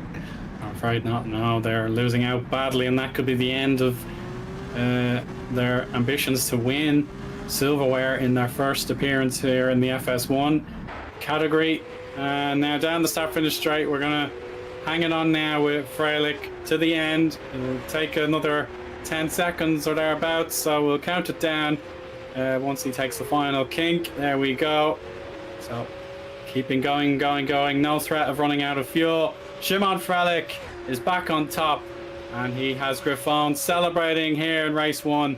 So he had to be humbled 2 weeks ago as Mounier dominated, but today is his day, and now here is the opportunity for Mounier, and he's made it stick. He's back to P3 with an incredible fight back, and he'll do a wiggle to show relief, I'm sure. But of course, full credit to Tarras. We cannot. Somebody's lost the front wing. That's Phylan. Oh Lord above! This is crazy now in the battle for top 10. Robin Mulling has to hang on for dear life, but of course Tylene has lost the downforce on the front end. It could be to his advantage, as a matter of fact. And there's the side-by-side knock. Oh goodness! Savally back into 10th and into the reverse grid draw, stealing it from Robin Mulling there, and Phylan, despite losing the front wing. Would Phylan have had to go into the pits, or was it okay if you lose the front wing halfway through the final lap? Can he just keep going? I'm not sure what the rules say on that. Phylan might get away with a little slap on the wrist there, I think, in the circumstances. But Savally, take a bow. The steering bent. All he needed was the DRS and the draft from Phylan. And Robin Mulling just lost out right at the end there, so you've got to feel for him. But well done, Savally, for sticking with that one. And well done, too, we forget to mention almost, to Oliver Tarras to take his first FS1 podium for Lunark. Their best result, a joint best result, I think, of the season so far, along with Bradley Sullers, who also got the runner-up spot in Austria, if I'm not mistaken, earlier this season. So Tarras can feel very, very proud of that drive. Held up from the pressure from Loic Moinier, forced Moinier into a mistake, which, I mean, it's happened a couple of times to him this season. Usually he's exemplary on that front, especially FS1 and FS2. Yeah, appreciate you stepping in there, Ed. I apologise to Oliver Tarras and his fan club for not giving him his flowers there. No. Yeah. Yeah, it was just awkward that he was on his own in second, whereas third and fourth. There was that close battle for third, so we couldn't avoid that. Yeah, we had to highlight that too. So yeah, we'll summarise our race one results, unofficial, of course. We'll see how race control determines other events that they may have spotted. So Freilich is the winner, converting that pole position effectively. Beautiful drive, of course, to fight back with the defensive driving as well. Tarras gets the second place, well deserved. Like Mounier, great dogged determination after making that mistake to gain back the positions he lost to finish third. Mike Quint, I'm sure he'll be pretty content that he beat out Hamming with a smart strategy to wait until his opportunity came. So he will pull further clear in the championship standings. Hamming there, of course, P5, very consistent, but he has to hope more trophies are going to land his way before the end of the year. Matthews Mike, also a deputy for Kings Racing, excellent drive to P6. Patrick Roshak 7th there, very strong drive, but we didn't get to enjoy most of it as it was kind of out on his own. Murray Watson P8, Lucas Tylene and Tom Satterley had an epic battle, but of course Tylene had a straight line advantage, so he'll be pretty chuffed about that.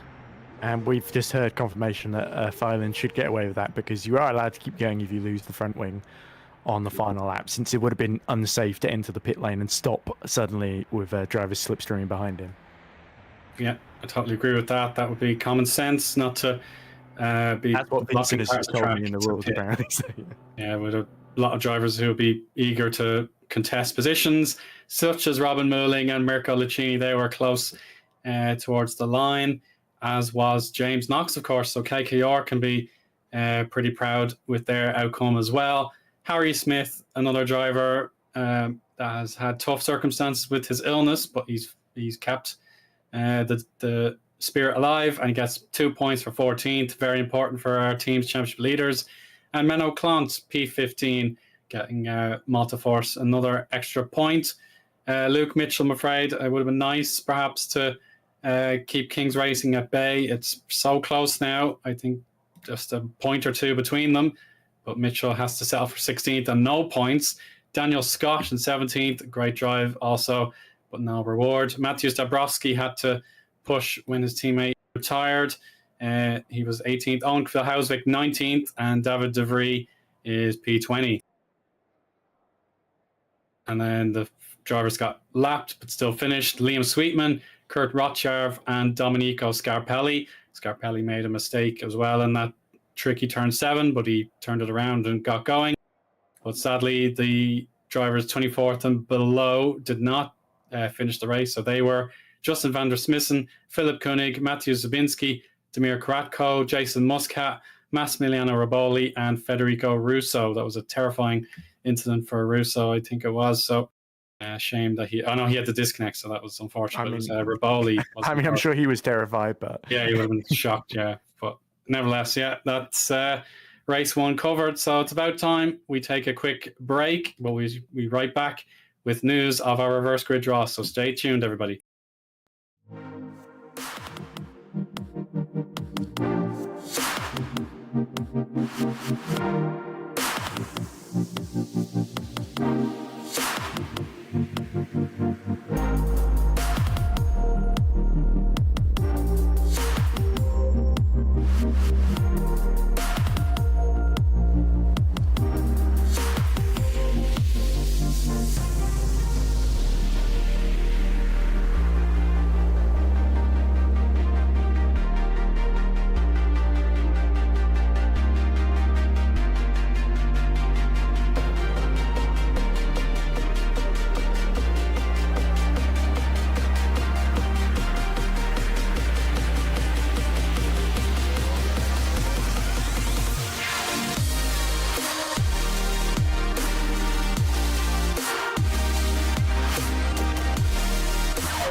Thank you for waiting after our break, everybody. I hope you enjoyed race 1.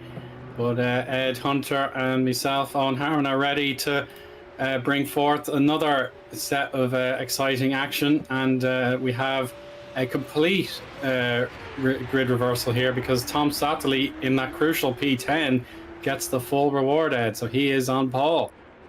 Yeah, that means we're certainly in for a show. We're always in for a show when it comes to race 2. And that's especially true now, given the situation we've ended up with. But yeah, Satterley, despite bent steering, despite losing a couple of places going into the final lap, able to just sneak back into what's now that crucial reverse grid pole. Could he get 2 reverse grid wins in a row? I certainly wouldn't put it past him, but he's got some very, very quick drivers immediately behind him. Not least Omari Watson, another good reverse grid specialist as well. So let me just remind ourselves where they finished in the race and see. We've got Filin, of course, who's going to be immediately alongside him, then Watson, Rozak, and then we get Micah, Hamming, Quint, Moynier, Taras, Frelick. That's going to be your top 10 essentially. So yeah, in terms of the big picture, in terms of the main championships, it's just going to be Quint once more trying to stay out of chaos and hoping he can get another top 4 result. I think that would be ideal for him. But it's going to be crazy. It's difficult to know which way it's all going to go. But you can bet that some of those further down the field might be risking it. I think most are probably going to go on the hard tires. I could see 1 or 2 maybe risking it on the softs. Yeah, it is going to be tight. But I suppose, yeah, the durability of the hard tire should be pretty strong. And of course, you don't want to pit if you're perhaps 4th or 5th, for example, and a lot of cars bunched up all have the slipstream benefit on the start finish straight. And of course, if we look at the records last year, Jan Dragoon, I think, who won race 2 last. Yeah, that's indeed the case. And then in 2022, it was Martz Kropp and Jake Dennehan who won the events held here. It would have been back in the springtime of 2023 and in prior years as well. So it is a track that's hard to completely dominate on, so it bodes well. With reverse grid being a complete mix up, with 10th now first and 1st now 10th. So we have our summoning call from race control to get everybody onto the grid for our formation lap. And yeah, I'll certainly look up the records for last year's results back in March 2023, I think it was. So we can see exactly what people had in their strategies back then. But certainly, yeah, I would imagine the majority of drivers would be. I think Dragoon was the hard tire runner winning the race, I think, if I remember correctly. Yeah, so it is a no-stopper here, unless you're on a alternate strategy or something goes wrong. It is certainly. And we've seen it before, haven't we? Some drivers start on the softs, try and make up places aggressively early on, then about halfway through the race, they start to really conserve and try and use maybe DRS from the car in front to just keep the pack behind at bay. And I wouldn't put it past someone like Omari Watson, who, remember in Melbourne, he did the whole race on the soft tyres, and he's tried to do it a couple of other times. And a couple of others have tried it at various points over the season as well. So could be interesting to see. But Savily, I fully expect him to start on the hards. And it could be everyone else that's sort of... we'll see who takes the bait, as it were, as they released onto the formation. Of course. So now we have our grid starting order. Tom Satterley gets that wonderful bit of good fortune there to start on pole after finishing 10th in race 1. Lucas Tyleen promoted up to 2nd with Watson 3rd and Micah into 4th. Frank Hamming now ahead of Mike Quint 5th and 6th. Munier and Taras will have another battle on the 4th row there, 7th and 8th. Freilich is 9th and Mulling down in there in 10th. So yeah, he'll be feeling a bit unfortunate he didn't get his chance at reverse grid pole. Lucchini and James Knox, who got his first career points in FS1, starting 12th. Harry Smith 13th, Menno Klant 14th, and Mitchell is 15th. So yeah, definitely a little bit of a change in the order since our race 1. Dabrowski 17th, Phil Hausvik 18th, De Vries and Sweetman are the 2 drivers that complete our top 20. Kurt Rothjarv 21st, Scarpelli, Van der Smissen and Koenig 22nd through 24th there.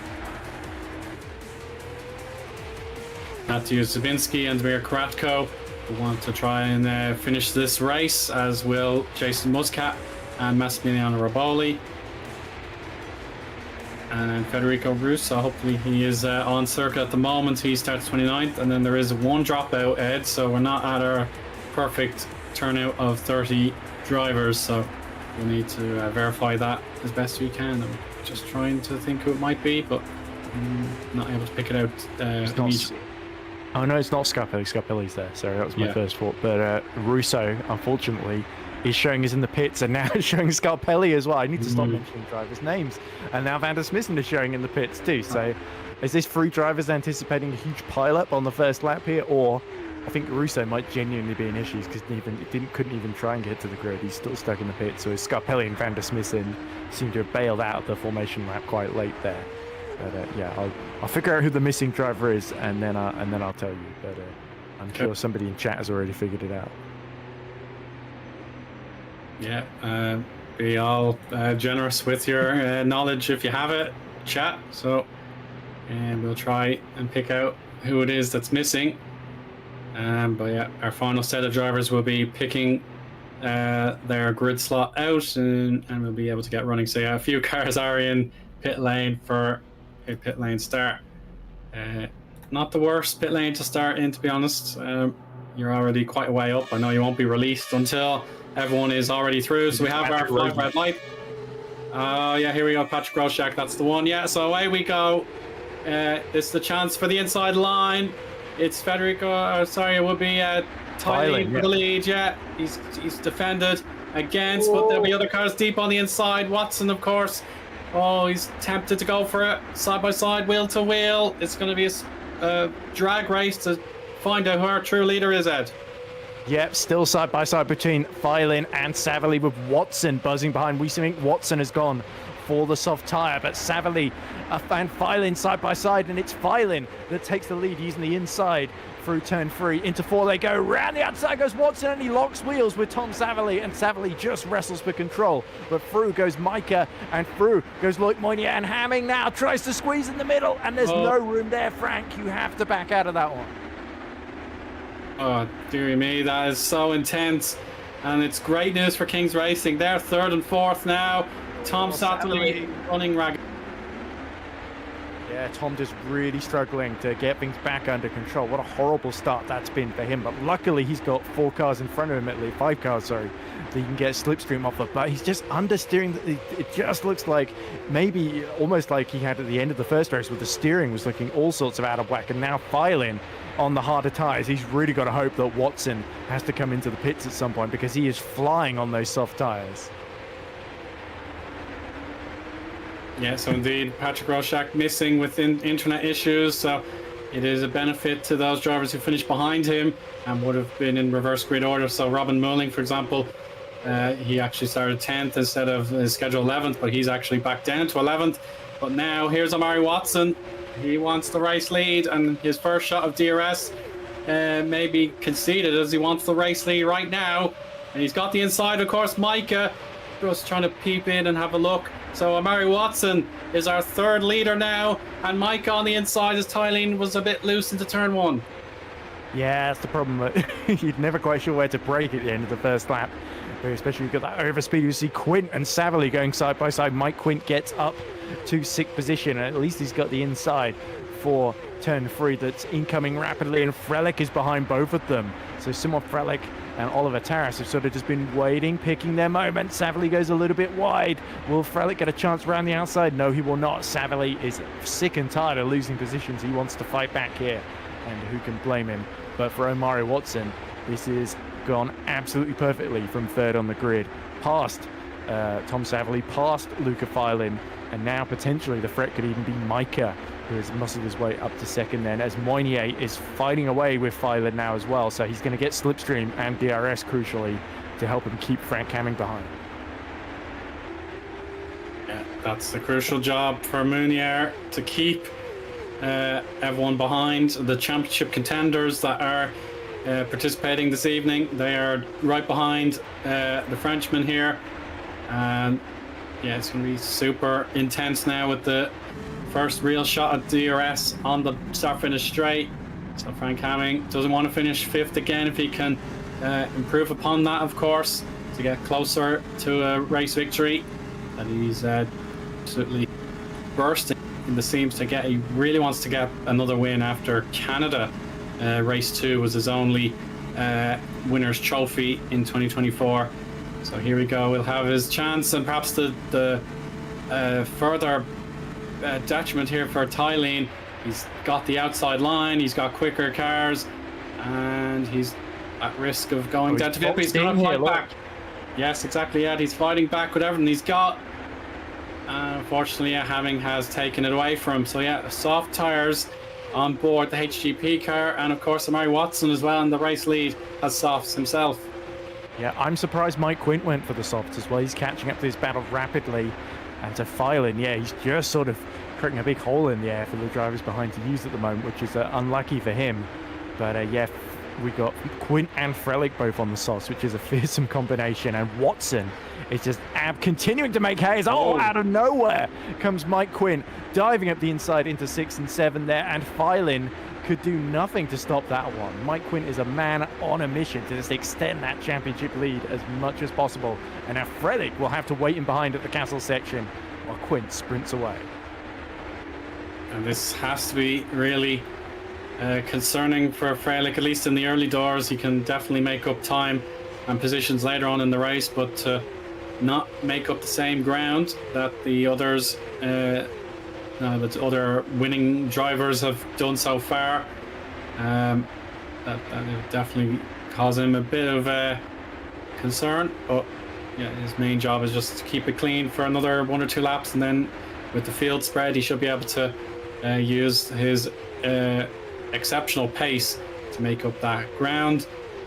Here's Taras, of course, who's sitting pretty handily in 9th place, and his first chance to overtake the unfortunate Satterley. You'd forget he was on the reverse grid pole that he worked so hard to get. Now Frelick has the advantage on Tylene, and he just needs to solidify it.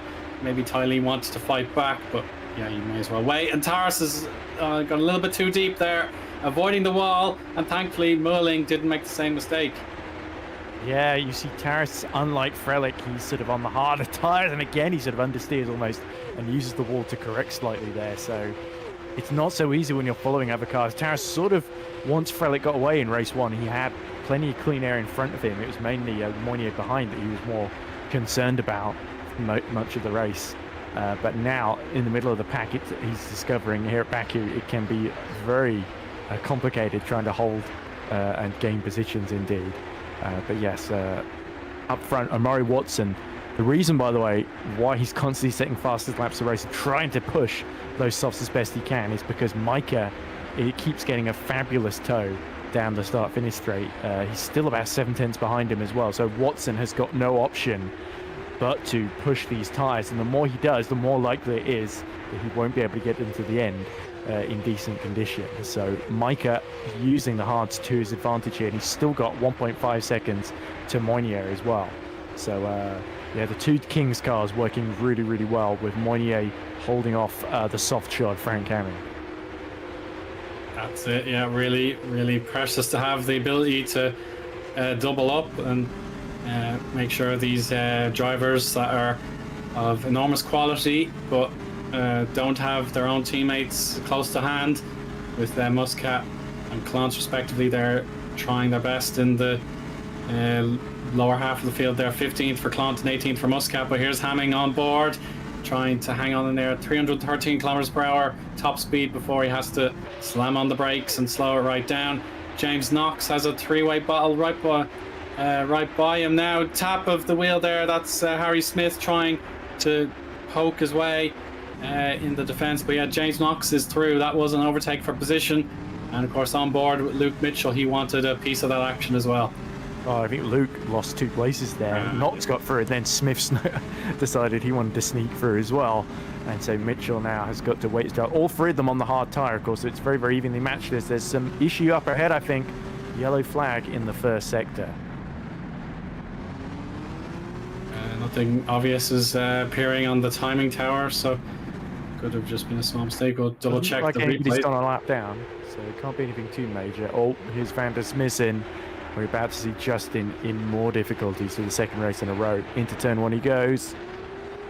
Oh, that's painful. Oh. And the rear wing falls off as well, so he saw he was losing it, and maybe a bit of frustration creeping in there, because it's been a frustrating day for Justin. He's got to sort of crawl that wounded car back to the pit end, so it was actually behind everyone else. I apologize. Okay, fair enough. Yeah.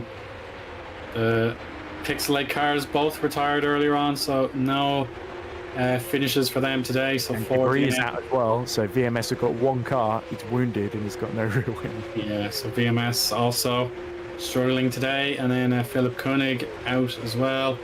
I think Justin has called time on the race. He's now showing his DNF. So VMS, so that's nothing to show for this race. Pixelate, nothing to show, and Griffon, all the responsibility lays with Freilich now. Let's see what he gets on now that he's in P6. He's got a ways to go to catch up to the top 5 though. About 2 seconds, as here's a look at the battle just ahead of Menno Clant. It's Smith versus Mitchell, and now Mitchell has his bit of sweet redemption there, and he can now try once again to fend off these drivers and get P12, or maybe a bit better with Lucchini ahead of him. Yeah, and Tom Savily goes into the pits just inside the top 10. So what does that tell us about the longevity of the hards? If Savily thinks on lap 6 he'd rather go on a set of softs then. Oh no, it might be another set of hards going on, so maybe there was another issue there, but that is after all that work, like you said, to get on the reverse group pole, more bad luck for Tom Savily. Meanwhile, Freilich is really trying to push to try and set fastest laps of the race. Unfortunately, it's backfired because Quint has slipped by him. Oh, that's big, yeah. Oh no, I'm sorry, I'm thinking of Frank Hamming was setting fastest laps of the race. Yeah, okay. It's that pit stop for Savily really throwing me off, because I just keep expecting him to be in the top end of the order, and a couple of people have gained places because of that. But anyway, the Kings, interestingly, Mike is given a toe to Moynier. I think Moynier's got slightly better pace than him. He's about a tenth faster each lap at the very least, sometimes more than that. And the problem is Moynier's dragging this train of soft-shod runners with him.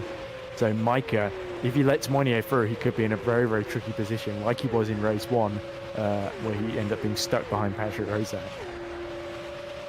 Of course, yeah, and perhaps the fact that Mounier has the caliber of experience, and the fact that he won 2 weeks ago, might be better just to let him have a turn in the lead to chase down Watson and gain more points. But of course, if Micah is exposed and he falls down, then the benefit of Mounier pushing to win is negated just a little bit. But here's Menno Clant. He wants to go at Smith as well. There's going to be contact, wheels locking, but thankfully no spinning. Yeah, that was very sensible actually from Menno, because he saw immediately the wheels were locking with Harry. and he went as far to the left as he could, really, without completely compromising his exit there. And he's still almost alongside into Prix, but he has to concede from the inside. So Smith, just about by the skin of his teeth, holds on to 13th, and Harry Smith, with all that illness, he doesn't really need the extra stress of Menno trying to barge into the side of him, and I think Menno is very aware of that. So good driving by the pair of them. But yeah, now Moynier is up to second. He is in we've got to watch those lap times for Watson, because when the softs drop off, that can be where Moynier is in prime position to strike them. So Watson, of course, he's completely on his own up there. He hasn't got Harry Smith to help him, so he could be really, really vulnerable if the hards turn out to be the tyres to be on. But the softs still setting good lap times here. Harmon could still pass both of them and then turn the race on its head here. Yeah, of course. Just to have the Kings Racing drivers split up for the time being. Coming out the DRS range a little bit. Yeah, it's going to be so tough now for Matthews to maintain what he's got. He's already side by side before any braking needs to be done across the start-finish line. They'll go. From Loic, though. And Hamming ahead then, so he just brakes late and muscles his way through at long last. So there was the opportunity, and Hamming really had to go for that one. Superb driving, whoa!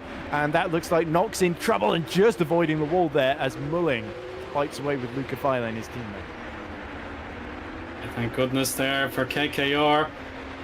Both drivers in a precarious moment there, and of course in the case of Knox, he could have been on his own in a crash, but he saved it before he locked up completely, and he could keep Lucchini away. But now Mike Quint, he doesn't want to waste any time here behind Matthews Micah, knowing that Hamming can pull clear and gain slipstream and DRS off the back of Loic Munier's car. So it's a waiting game, I'm afraid, for our championship leader. But once his opening comes, he's got to take it. So there's a look at our position changes since the beginning of our race. It's +5 for Loic Munier, so no concerns for him. He's again really, really quick in race 2, even if it meant he had to take a chunk of positions out of his target, I suppose. He's going to try his very best to win. Then it's a -6 for Lucas Tylene, I'm afraid. But of course, it could be worse. Tom Satterley losing out on an enormous amount of positions, and he's out of this race, so you don't get to see it. It's really unfortunate it didn't actually pay off for him. Jason Muscat. I wondered there was a big issue for Savali as well. And Yeah. Rotjarv, we see Kurt Rotjarv in the Parallax Volpino. He's also had to retire this previous lap as well, as now Quint has got a beautiful run on Micah. Mateus Micah just looking a little bit vulnerable on that second King's car, and Mike Quint goes almost all the way towards the wall to get alongside, and he had to be brave for that one, and Micah is still going to try and cut underneath him, and Mike Quint has to cover that off. So the championship leader getting his elbows out in this fight for 4th place. They're still side by side, and Frelick will be licking his lips because this opens the door for him, absolutely. And now Micah is going to be looking in his mirrors as much as he's fighting against Mike Quint here. Frelick's going to try and go around the outside of both of them if he can help it. Yeah, this is going to put Mike's caliber under enormous stress now. He cannot do anything risky, or else he'll lose out another.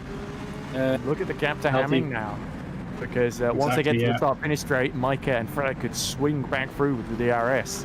So Quint has got to try and push to keep Frank Hamming in sight now. Yeah, that's it. Watching out for potentially getting the contact with the barrier there for Frelick. You don't want to risk having certainly in the case of Munier, when he had that spin, actually wasn't a direct contact with the wall. It's a bit of a misjudgment in the physics that caused a spin rather than the tire hitting the wall. So that's a potential warning shot for our drivers to make sure they don't even get very close to that wall, or else they'll spin around even though they can actually make contact with it. And now Frelick he's definitely got the opening he needs, get the place off Micah, and yeah, it should be slam dunk really, after Mike Quint was able to unleash his pace after so many side-by-side duels there. It was right up to the barriers for turns 1 and 2, but now Frelick has blasted his way by. Yeah, quite comfortable move in the end. And Micah has a little think about counter-attacking into turn 1, but has to set off a sick vis again. And Mike Quint very close to the wall. What's interesting is we watch, wheel banger between Robin Mulling and Luca Filan. These two have been going hammer and tongs against each other pretty much all of race 2 so far. Mulling gets very close again with Luca Filan on those soft tyres is Robin Mulling, so he's using the best of them. But Omari Watson, interestingly, his pace, he's 4/10 slower than Loic Moynier that previous lap. Those who push the softs too hard are really starting to feel the pain of that right now. This battle's still continuing for 8th position, and Robin Mulling has to swerve this way and that to sort of almost put off Luca Filan into turn 3, and now James Knox is going to fancy a piece of this. Come on, Luca, let me have a go. Up the inside, into 6 and 7, and again, just enough space actually left by Robin Mulling without colliding with Luca Filan behind him. So hard but fair between the two. You've got about 7 cars all in this single train. All in the 152s, these guys. So Mulling is holding them up. Maybe he's pushed them too far off the cliff. Quint actually, that's the fastest first sector of the race. So I think any of the top 4 can still win this at the moment. Watson, if he can get the graining under control, he might be able to hold off Moynier. But at the moment, Moynier is in the box seats, and the hards are just staying consistent.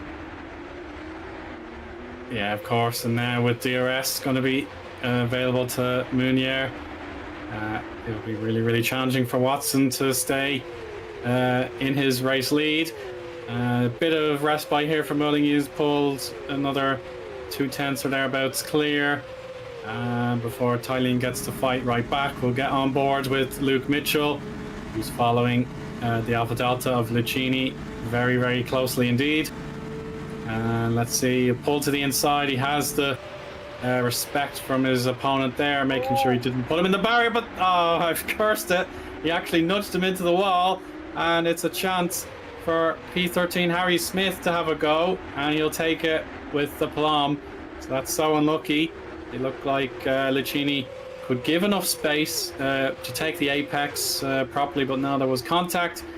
And yeah, Luke Mitchell has lost out to Harry Smith before his chance to battle back, and he does onto others. Nearly, I should say. Yeah, Luke Mitchell, lucky he didn't get taken out of the race there or lose his front wing, because a very respectful shove, if there was one. I think maybe disrespectful is how Luke Mitchell would have read that one. I think Lucchini, as you say, could have been a little bit kinder there and not lost anything himself. But anyway, Mike Quint says fastest lap of the race. He's absolutely flying. 2/10 quicker than Hamming, who himself is setting 1:48.7s, while Maury Watson 1:49.4, Loic Moynier 1:48.9 then. So it's all starting to bunch up here. Like I said, just under 3 seconds separate the top 4 here. So, and Frelick actually is only 4 seconds behind the lead as well. So I think those Hamming and Quint and Frelick have kept the softs dry until this point, and now they're starting to use up their powder, whereas Watson had to really push early on to stop Micah using DRS on him and getting back through. So now these last 6 laps are going to be absolute torture for Watson, because he's got such a tricky job here, can't make any mistakes, and Moynier is just going to be absolutely flying, as he has been all day, frankly. Oh, of course, yeah, he really has taken a liking to this Kings Racing team. Hamming still gaining 2/10 though, so there is a threat from behind, and that will give Moynier a bit of hurry up here. Of course, yeah, but I suppose, yeah, Mounier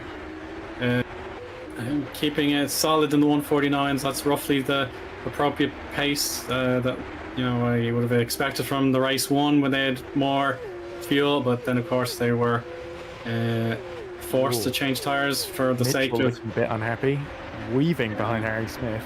You shouldn't have a go at an ill man like that, Luke.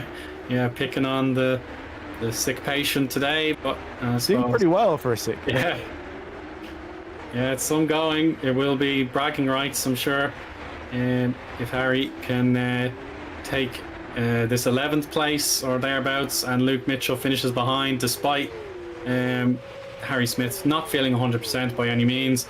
That'll be a heck of a taunt to say, I'll beat you even when I'm not feeling the best. So let's see how that develops. But now Mounier, we're going to see split times now. Still on course with Watson down to about half a second of a gap, and it will certainly shrink away in just a moment with the ability to go full throttle in a straight line with DRS coming up now. So we're just going to creep over 300 kilometers per hour now. Here comes the DRS zone. The rear wing is open to the outside line. Watson protects his inside line. Will Munier be able to go the long way round and outbrake the Netrex number 5? No, he won't, but he could counter-attack into turn 2. Amari's smart to any inside lunges before he gets back on the original racing line. Here comes another dose of DRS though, Ed.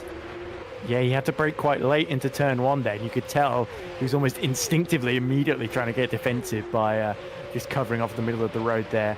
And yeah, if he can just restrict Moinier's movements here, there's just enough life in those softs, then Watson might just be able to hold on to this. But at the moment, he's in a really unenviable position because the rears are starting to complain, and he's just giving DRS down that extremely long back straight to all 3 of these drivers behind him, potentially 4 if you add Frelick as well, who is starting to close in as well.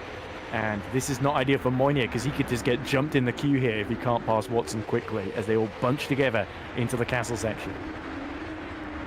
Yeah, this is Amari's best chance to frustrate Munier now before we'll get going for the full acceleration sections. We're curving to the left for turns 13 and 14 now, braking hard for 16. Coming up now, beg your pardon. So let's see now. Munier is set for his latest attack. It's about the same as it was a lap ago, Ed. They're very, very difficult to separate.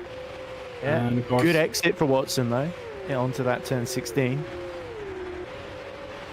Yeah, a very good exit. And here we go. He's gonna wait and wait and wait.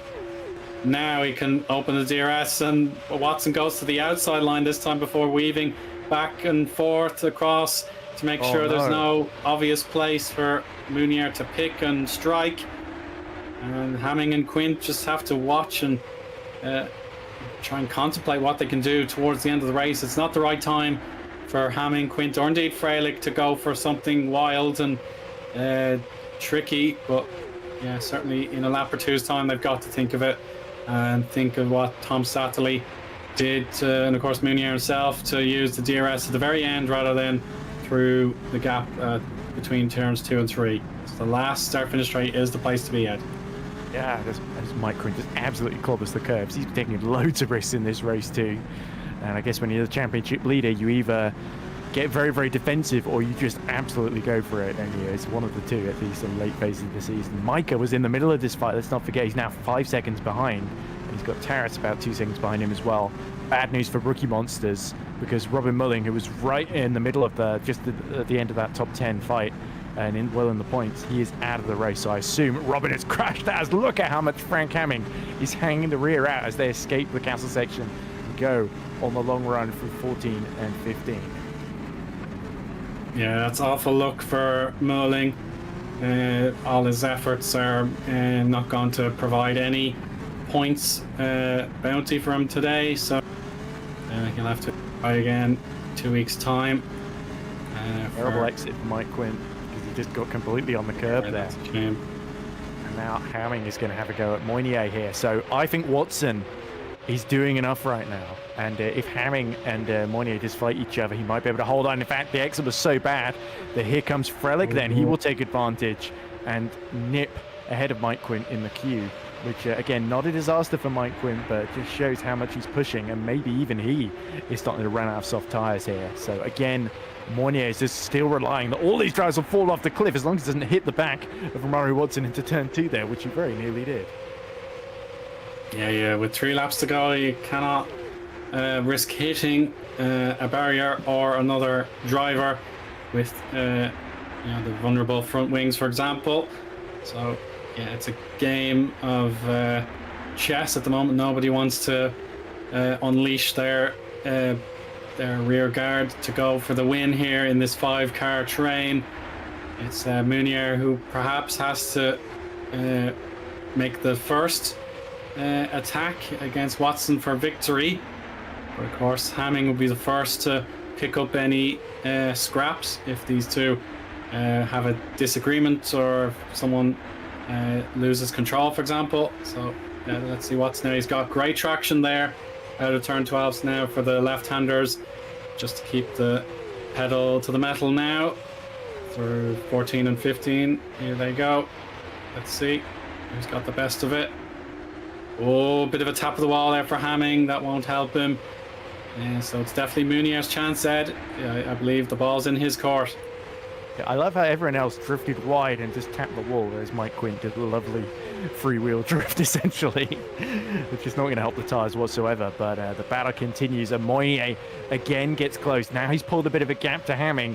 This could be his best chance then to take the lead. Watson again, if he's got anything left in that fuel tank, now is the time to use it, as side by side Frelick is attacking Frank Hamming then for third, but it's for the lead that the real battle's happening. Moynier tries to go around the outside of Omari Watson, and Watson firmly shuts the door, runs him out as wide as he can without pushing him into the wall. And yeah, tough but fair from Watson. He's pulling out all the stops to hold on to this lead. Fantastic defensive driving, and Moynier is running out of tools in the toolbox here. Frelick is coming for him. Yeah, he took a beautiful line there, Frelick, to get the prime exit out of turn 1. So he's got the rocket pace at the moment, Frelick. His chance to have a clean sweep of victory on top of pole position. He will be dreaming of that right now. Too early, I think, to show your best move right now. Perhaps, of course, beginning the final lap, he could definitely try and get second place at least. Watching out, he had to second guess himself for just a moment before the castle section appears now. So we've got the 5 cars still in a queue, but definitely Frelick, he's on the ascendancy, and that gives Munier something to think about, because all he wants to do is win the race with a clean pass on Watson. But now Frelick has similar ambitions. Indeed, and just a word, a little bit just outside the points, is Eoin Kilhausvik, who's got past Daniel Scott, and he's only about 5 seconds away from the final point, currently held by Federico Russo. So don't count out Eoin from getting a point at least to add to 100-to-1's tallies. There's another yellow flag, and the top 3 are so close. Here comes Frelick as they start the final lap. Oh, this is sensational. Look at this. Frelick one side, and then Munier and Watson are nearly tied by rope here. 3 wide. 3 wide for the race lead, and it is on that left-hander. It could be Frelick. No, he breaks early. Watson hangs on, and a little bit of contact. That keeps Munier second, and Frelick is a little bit discombobulated. So Watson is doing a phenomenal job here to hang on tight, but it's still not over. Munier could get him just before the final dash to the line. So another minute and a half to go before we know who wins this race, Ed. Yeah, Watson just once more absolutely supreme on the brakes. No! He spins around at turn 3, and Lloyd Moynier takes the lead. Oh my goodness, the tyres just cried enough. Omari did such a good job, and it's all fallen apart. One momentary lapse of concentration, and it's all gone. That is going to hurt for Omari Watson and NetRex. Oh, they've now looked at this track. Oh, that is devastating. He's done so well, but turn 3 has caused his car too much stress, and he spun it. Not over yet. Now he's lost the front wing. It's not over yet. Frelick could still win this. Yeah, I think Munier probably the most disappointed of the remaining 4 drivers in contention, because he would have preferred that slipstream off the DRS. Now he's on his own. So Frelick and Mike Quint, they're going to go for a big hump of the barrier. Quint hits the retaining wall on the outside, so it looks like Frelick has the chance to win the race from his ninth position, after the grid was totally U-turned after the reverse grid draw. Gave it to P10 Satterley. Here we go. The dash to the line begins. Munier has not led a lap so far in this race too, but he's got to defend with his life, or else Frelick's got to win it. Frelick's got the speed, and he's got the nose in front, so Shimon Frelick has done the double. He's taken it with the remarkable ending, I have to say, Ed. Oh, he'll be absolutely thrilled. What a performance today. And who will also be thrilled will be Frank Hamming, who just got Mike Quint on the run to the line, as well as Micah. I think has just been pipped by Oliver Taras. Well done to Taras to get that 5th position. And here come the KKRs. James Knox, a last-minute gasp attempt to take 8th from Luca Filin. I think he thinks better of that. And did I see a lift of the throttle from James Knox? Surely not.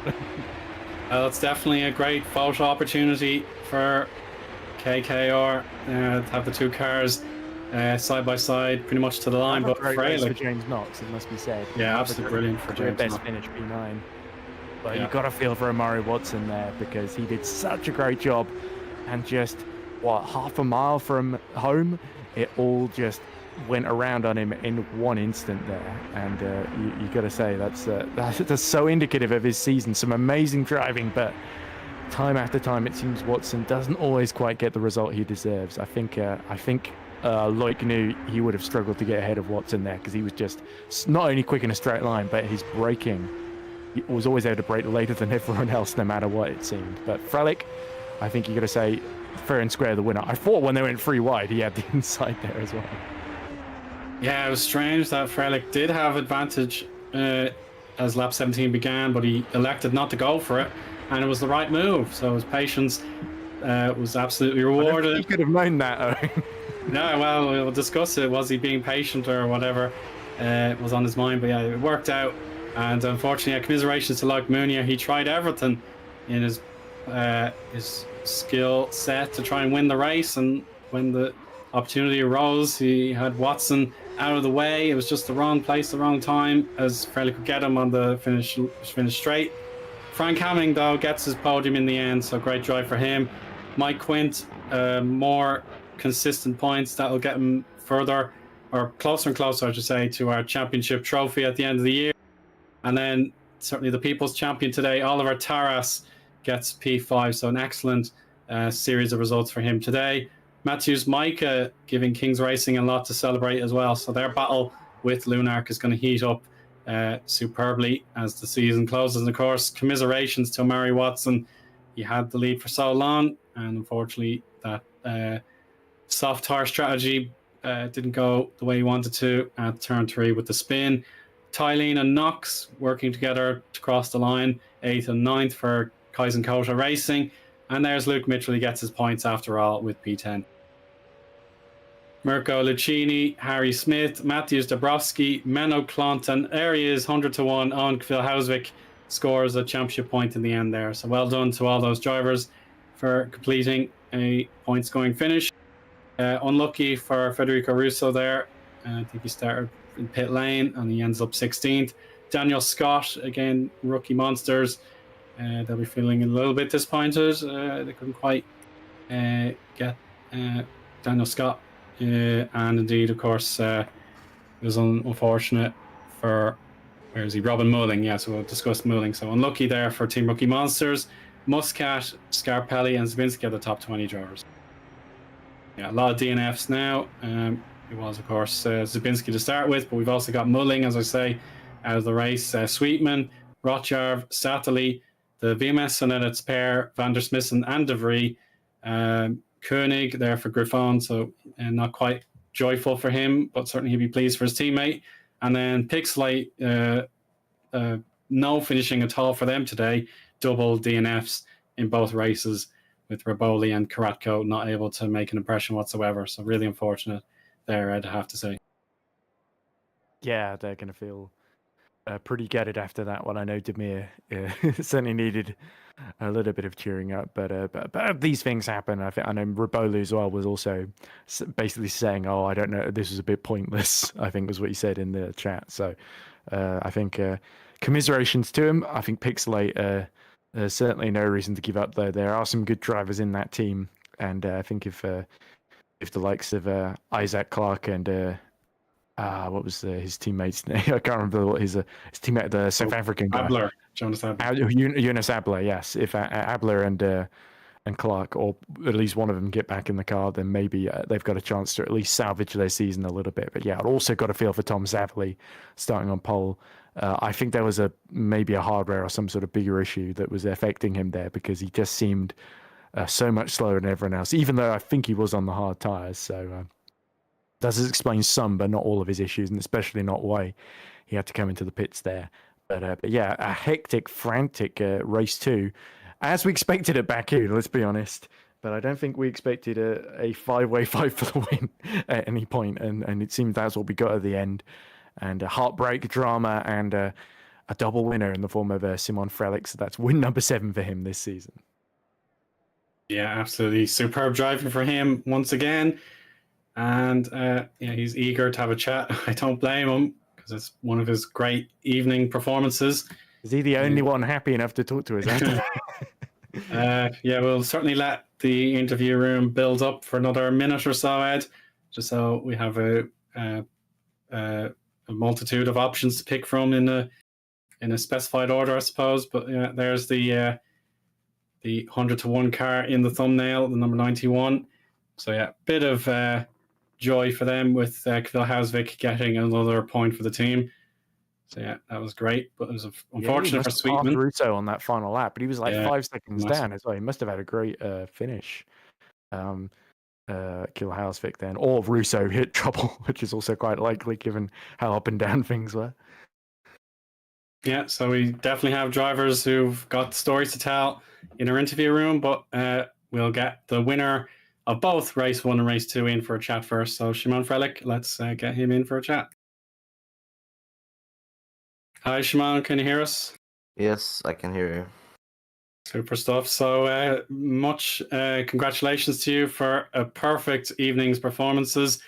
I suppose let's begin with the recency bias and talk about that last lap in race 2. So you were P3 to begin with, and then you ended up winning the race with a sprint to the line. Talk through each and every corner if you can. Start with turn 1, because I think you were playing it smart.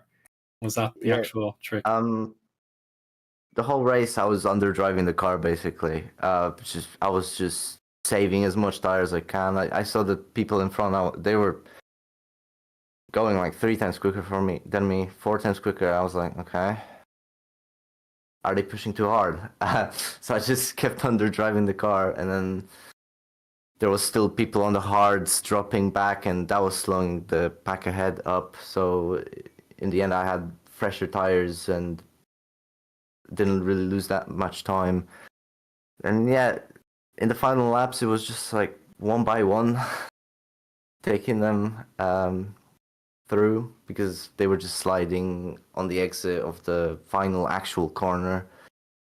And yeah, I think with 2 laps to go, we made it 3 wide into turn 1. I broke early, and I must be honest, I didn't really see where everyone is with my single monitor. I saw Mari go through. I turned into the corner. There was some contact with Luik, but I don't know what happened there. I would have to watch it again. And yeah, the final lap, my plan was to make it 3 wide again. I had the top speed. Had one of the fastest cars on the grid. So I think it would have been a very good chance to slipstream both of them and get a much better run to the line. Unfortunately, Omari spun. I mean, fortunately for me, but you know, he's my friend, and I felt pretty bad for him. So it also made it kind of straightforward, because it was just Loic to pass, and it looked like I had better tires, but I was still wary whether he's gonna pull some DRS games or something. He did do a bit of a late move when I went to the right side of the straight, but you know, it was just a squeeze, and I was able to go through and take the win. Yeah, indeed. So, of course, race 1 as well with your pole position. A brilliant lap time to get you that pole. Oliver Taras kept you honest for quite a lot of that before you could finally surge clear and get yourself the maximum points there as well. So, do you have any memories of that race? Another great drive there, of course.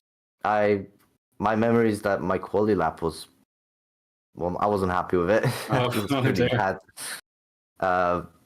It was mistakes, but I was already on pole, and I only, I improved further. So I guess I have to be happy with a pole. And then in the race, I was taking it easy on the tires.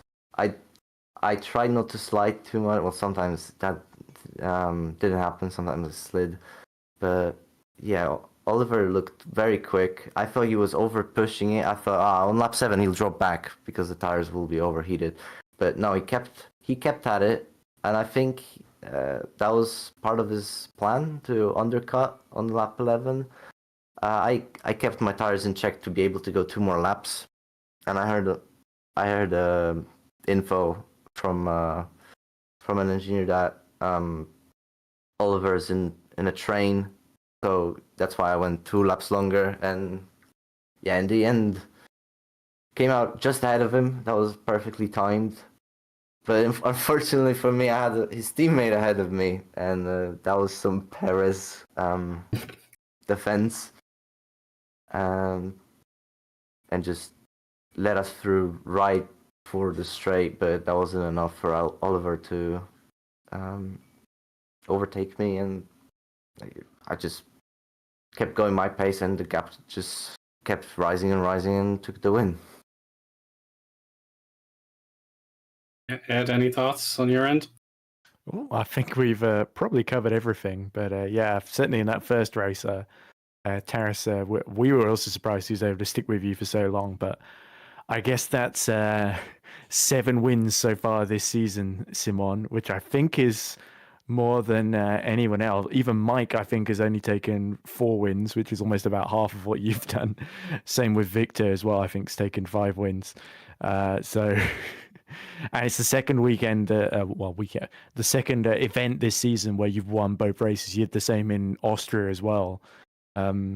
So does that give you a big sense of accomplishment, even though you're be over 150 points down on the championship lead with 3 more events to go? So mathematically, it's looking pretty unlikely, but still, you're really excelling, and it's certainly going to help Griffon in that constructors fight, catching up to Alpha Delta for 5th.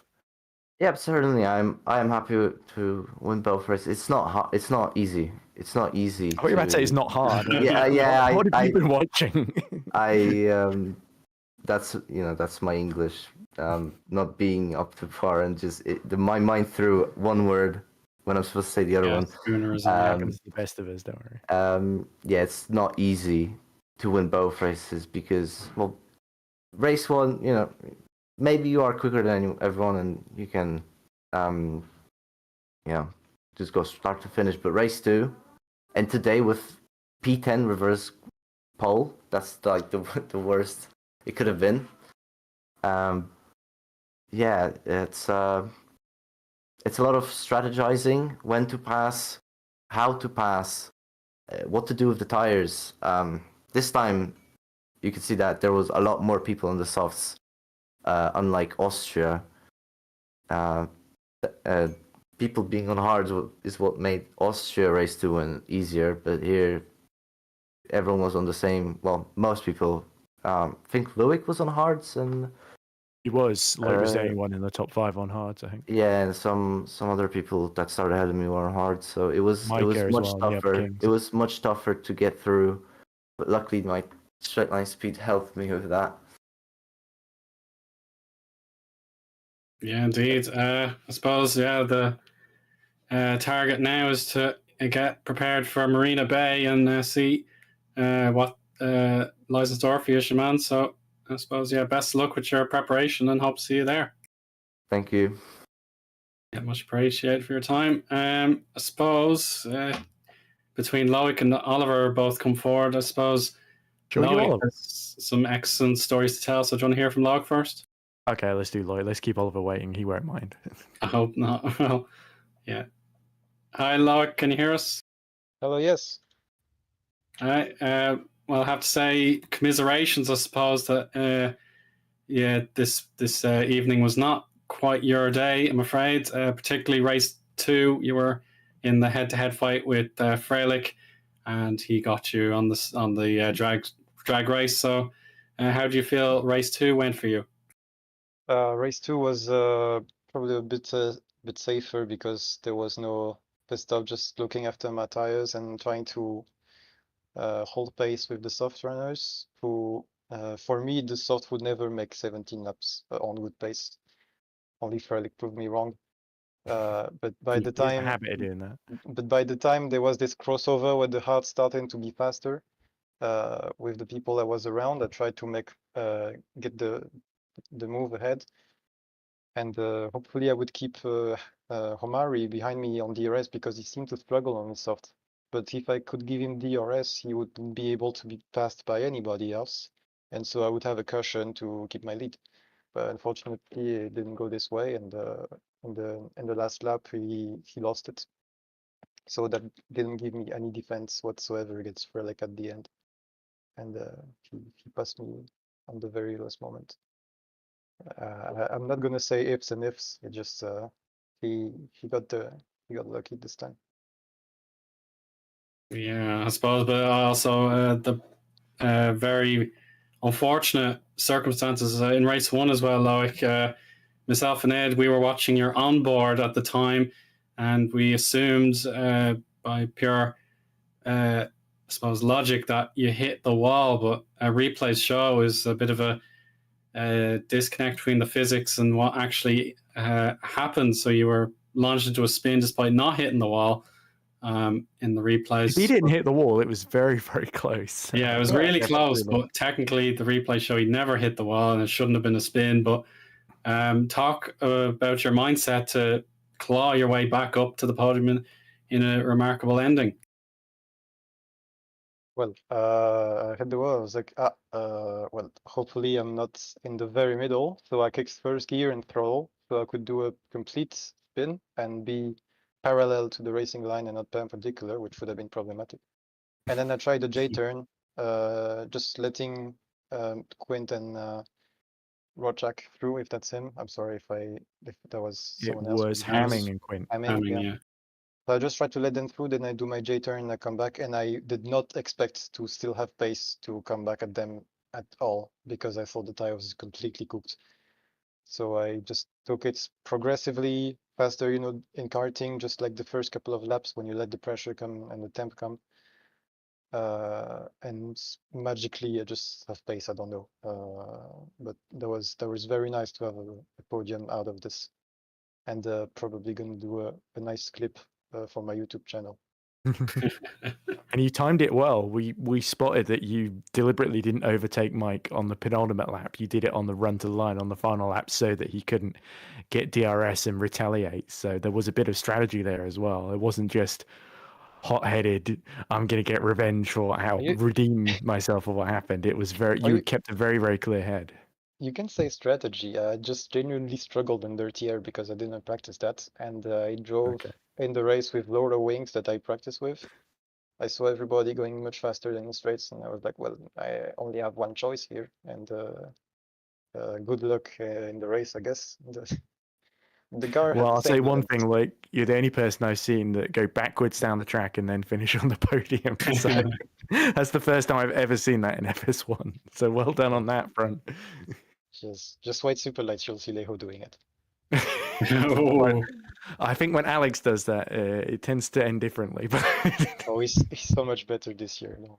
Going backwards, I don't think so. Like that. Yeah. I think you're the master of going backwards.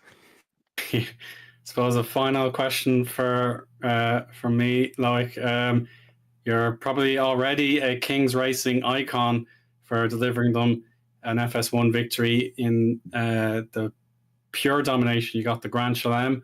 Myself and Caitlin 2 weeks ago covered that. So what is the remaining 5 or 6 weeks or thereabouts got in store for you? Yeah. Well, Singapore, I'm not sure if I can attend. There is one round I have to not do because with Kings I agreed that I would do the 4 reserve rounds, but obviously there's 2 to go now on my contract and 3 rounds left, so I have to choose one out. Otherwise, hopefully doing the same I did in Monza. Yet today it was somehow more DRS and the slipstream dictated than Monza for me. But yeah, maybe I can reproduce this. You know, when you do such a performance, you just want to do it all over again all the time. So I'm just gonna aim for that. and hopefully I can give a nice fight to Frederick. Yeah, without a doubt. Yeah, once you have that taste of victory, you want to keep doing it again and again. So you were waiting a long time for that. So, of course, get even closer today. It is unfortunate that's the way of motor racing sometimes. So I'll let you go now, Loic. Thanks so much for your time, and I hope to see you again soon.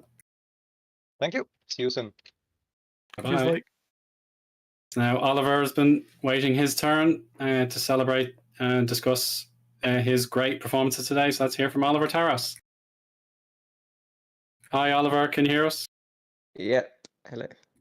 Hi there. So I suppose we'll start with race one for yourself, where you got an absolutely incredible second place. You were dueling Shimon for the first stint, and then trying to hold off Loic there in the second stint. So how do you feel that second place was warranted for yourself? It feels good, but it's annoying as well, knowing that first place was like right there. Wow, it wasn't at the end, but it was in the first stint. Yeah, I know you tried Oliver, the do you think undercut. Yeah. the tyres maybe you used them up a little bit chasing Simon, because he was quite surprised you were able to stick with him, because he said to us, "Oh well, after 7 laps he'll run out of tyres and hit trouble," and that was exactly the opposite of what happened pretty much. So you seem to impress him. Certainly, you certainly impressed us by nearly getting it on pole in the first place and then driving such a composed race as well. I just struggled really badly on the hards. I just couldn't get any pace into them. But on the softs, like the wear was fine, pace was fine. So that's probably why I dropped off in the second stint, and then couldn't do anything in race 2. Well, you say you couldn't do anything. You still finished 5th and got Micah on the run to the line. I wouldn't say that's nothing. I was like 8 seconds off, which is not great, but I mean, you're 8 seconds behind Simon in the first race as well. Yeah, that's because I started just like slowing down because there was no reason to push it and then crash, and I had damage because I don't even know how. Oh, was it that incident just before Loic had his spin when he just avoided nudging the wall, but the physics engine said no and looped him around? I didn't get damage from that. I just ran wide, and then Loic obviously was like right behind me, and I'm guessing just misjudged the corner slightly. Which was a bit of a shame. You did force him into a mistake, though. I mean, not everyone. I didn't really want to, because Kings and Lunark's tied, so. Oh, they're tied in the teams table now. That's interesting. No. I mean, like, as in Scott and Lika brothers. Ah, I see. So we like work together sometimes. As in tied at the hip, I guess. Yeah. But you got P3 anyway, so it don't really matter now. Well, I suppose, the fact that the reverse grid draw, you got the worst outcome for yourself. You had to start in 8th place. Patrick Roszak couldn't participate, so I think it was 9th. Oh, he was meant to be 9th, but he ended up getting 1 up for Roszak having internet issues, so he gained 1 place back. But a very compact grid. We saw a 7-car train in the battle for 9th and below. So the fact that you were able to clear that was a positive. But getting the opportunity to win, it was just a bit out of reach, I'm afraid. So that's probably what ruined me, because they were going so much slower than everyone else. Well, Lucas and I think it was Tom. They were just fighting quite a lot as well. So we just dropped back massively. Yeah, indeed. So again, we're getting towards the crunch time in the season, so you've got to balance your FS2 commitments, I believe. So you're hopefully trying to keep all your options open for 2025, I presume. Sort of. It's a bit. I don't know. I can't really say much, but I'm in a quite secure situation now. I've got that definitely helps. Options. That is good to hear, Oliver, and certainly you really, really deserve that first podium. As much as there's frustration that Simon did the double, I think there's some days where you have to look back at your performance in its totality and sort of say that, considering where you were, you did the best that you could have done, and you got some really, really crucial points for Lunark. So as you say, in that Kings Lunark battle, the Luke Mitchell camp is going to be a little bit slightly happier than maybe the Scott Mitchell camp, despite the recent form of Loic Mounier. Yeah, it's a bit well, not awkward, but And Luke helped you in that first race, didn't he? Staying yeah, out on big the soft thanks to tyres. him. I didn't take much from it, but we tried it and it didn't really work. But it's because I just didn't get a good enough exit. Because, well, it didn't help that Freilich had such a good car in the straight line. Well, you also had Loic Mounier all over your gearbox at that point too, so Yeah. it wasn't like you could just do a risky dive and not worry Yeah. about being overtaken behind. So you probably made the right call, I think, as I said. I don't think Loic was too too bothered about where he finished. Wow. Obviously, you'd want to finish high, but I don't think he was bothered if he finished behind me or not. You could have fooled me in his interview. He seemed to care. I mean, he was pulling out of the toe quite a lot. So, I mean, take what you will. I guess next time we won't go as easy on you, is what you're implying there. Maybe not. Guess we'll have to see if I'm up there anyway. Because I think I'm going to get a back to the grid penalty. Because I may or may not have escaped on track and then went back out. Ah. But I wanted to take. I preferred taking it here than not taking it here. I mean, yeah. I think you preferred not doing it at all, but I've had my drivers have done it twice this season in FS2, so I can certainly feel for you there, Oliver. But don't let any of that overshadow, the beautiful job you did today. Thank you. And the fans in the chat have been raving about you like crazy, unsurprisingly. Yeah, Oliver Gotaras, I think that's how they spelled your surname today, Oliver. So yeah, really impressed today. Thanks so much for your time, and we'll see you again soon, okay? See you again. Good luck. And we have time for Domenico Scarpelli, who stepped in for MS Performance. Oh, this will be interesting. This will be a lot of news for him, I'm sure, even if we didn't see a lot of him today. So let's hear from Domenico. Hi, Domenico, can you hear us? Yes, I can. Hello. Hello there. So you got no points today, I'm afraid, but you did see the checkered flag in both of the races held today. So would you like to talk through perhaps the positives from your baptism of fire, I suppose you could call it? Oh, I want to say that I'm really happy because I had a really, really late call because I was having dinner that was during the official practice session, and then last minute I get, hey, do you want to drive? And I said, yeah, sure. So I didn't have any practice or whatever, so I'm really happy that I saw the checker flag in both races. Really happy with that. Yeah, that takes a lot of gumption, I suppose, to get a very, very late call to appear, particularly for a team that has high ambitions like MS Performance. So I suppose the fact, there was a lot of chaos in race 2 in particular. So did you see anything that you had to avoid? I know Luke Mitchell has a story to tell, avoiding a car spinning at turn 18, 19. In race 2, I got rear-end in the formation lap, so I don't really have a lot to talk about that. Oh, okay. You certainly had your adventures in race 1, though, didn't you? Yeah, race 1. Especially when you spun going into the castle section right in front of your teammate, and Tom Saverly had to bump you on the way around. Oh, yeah.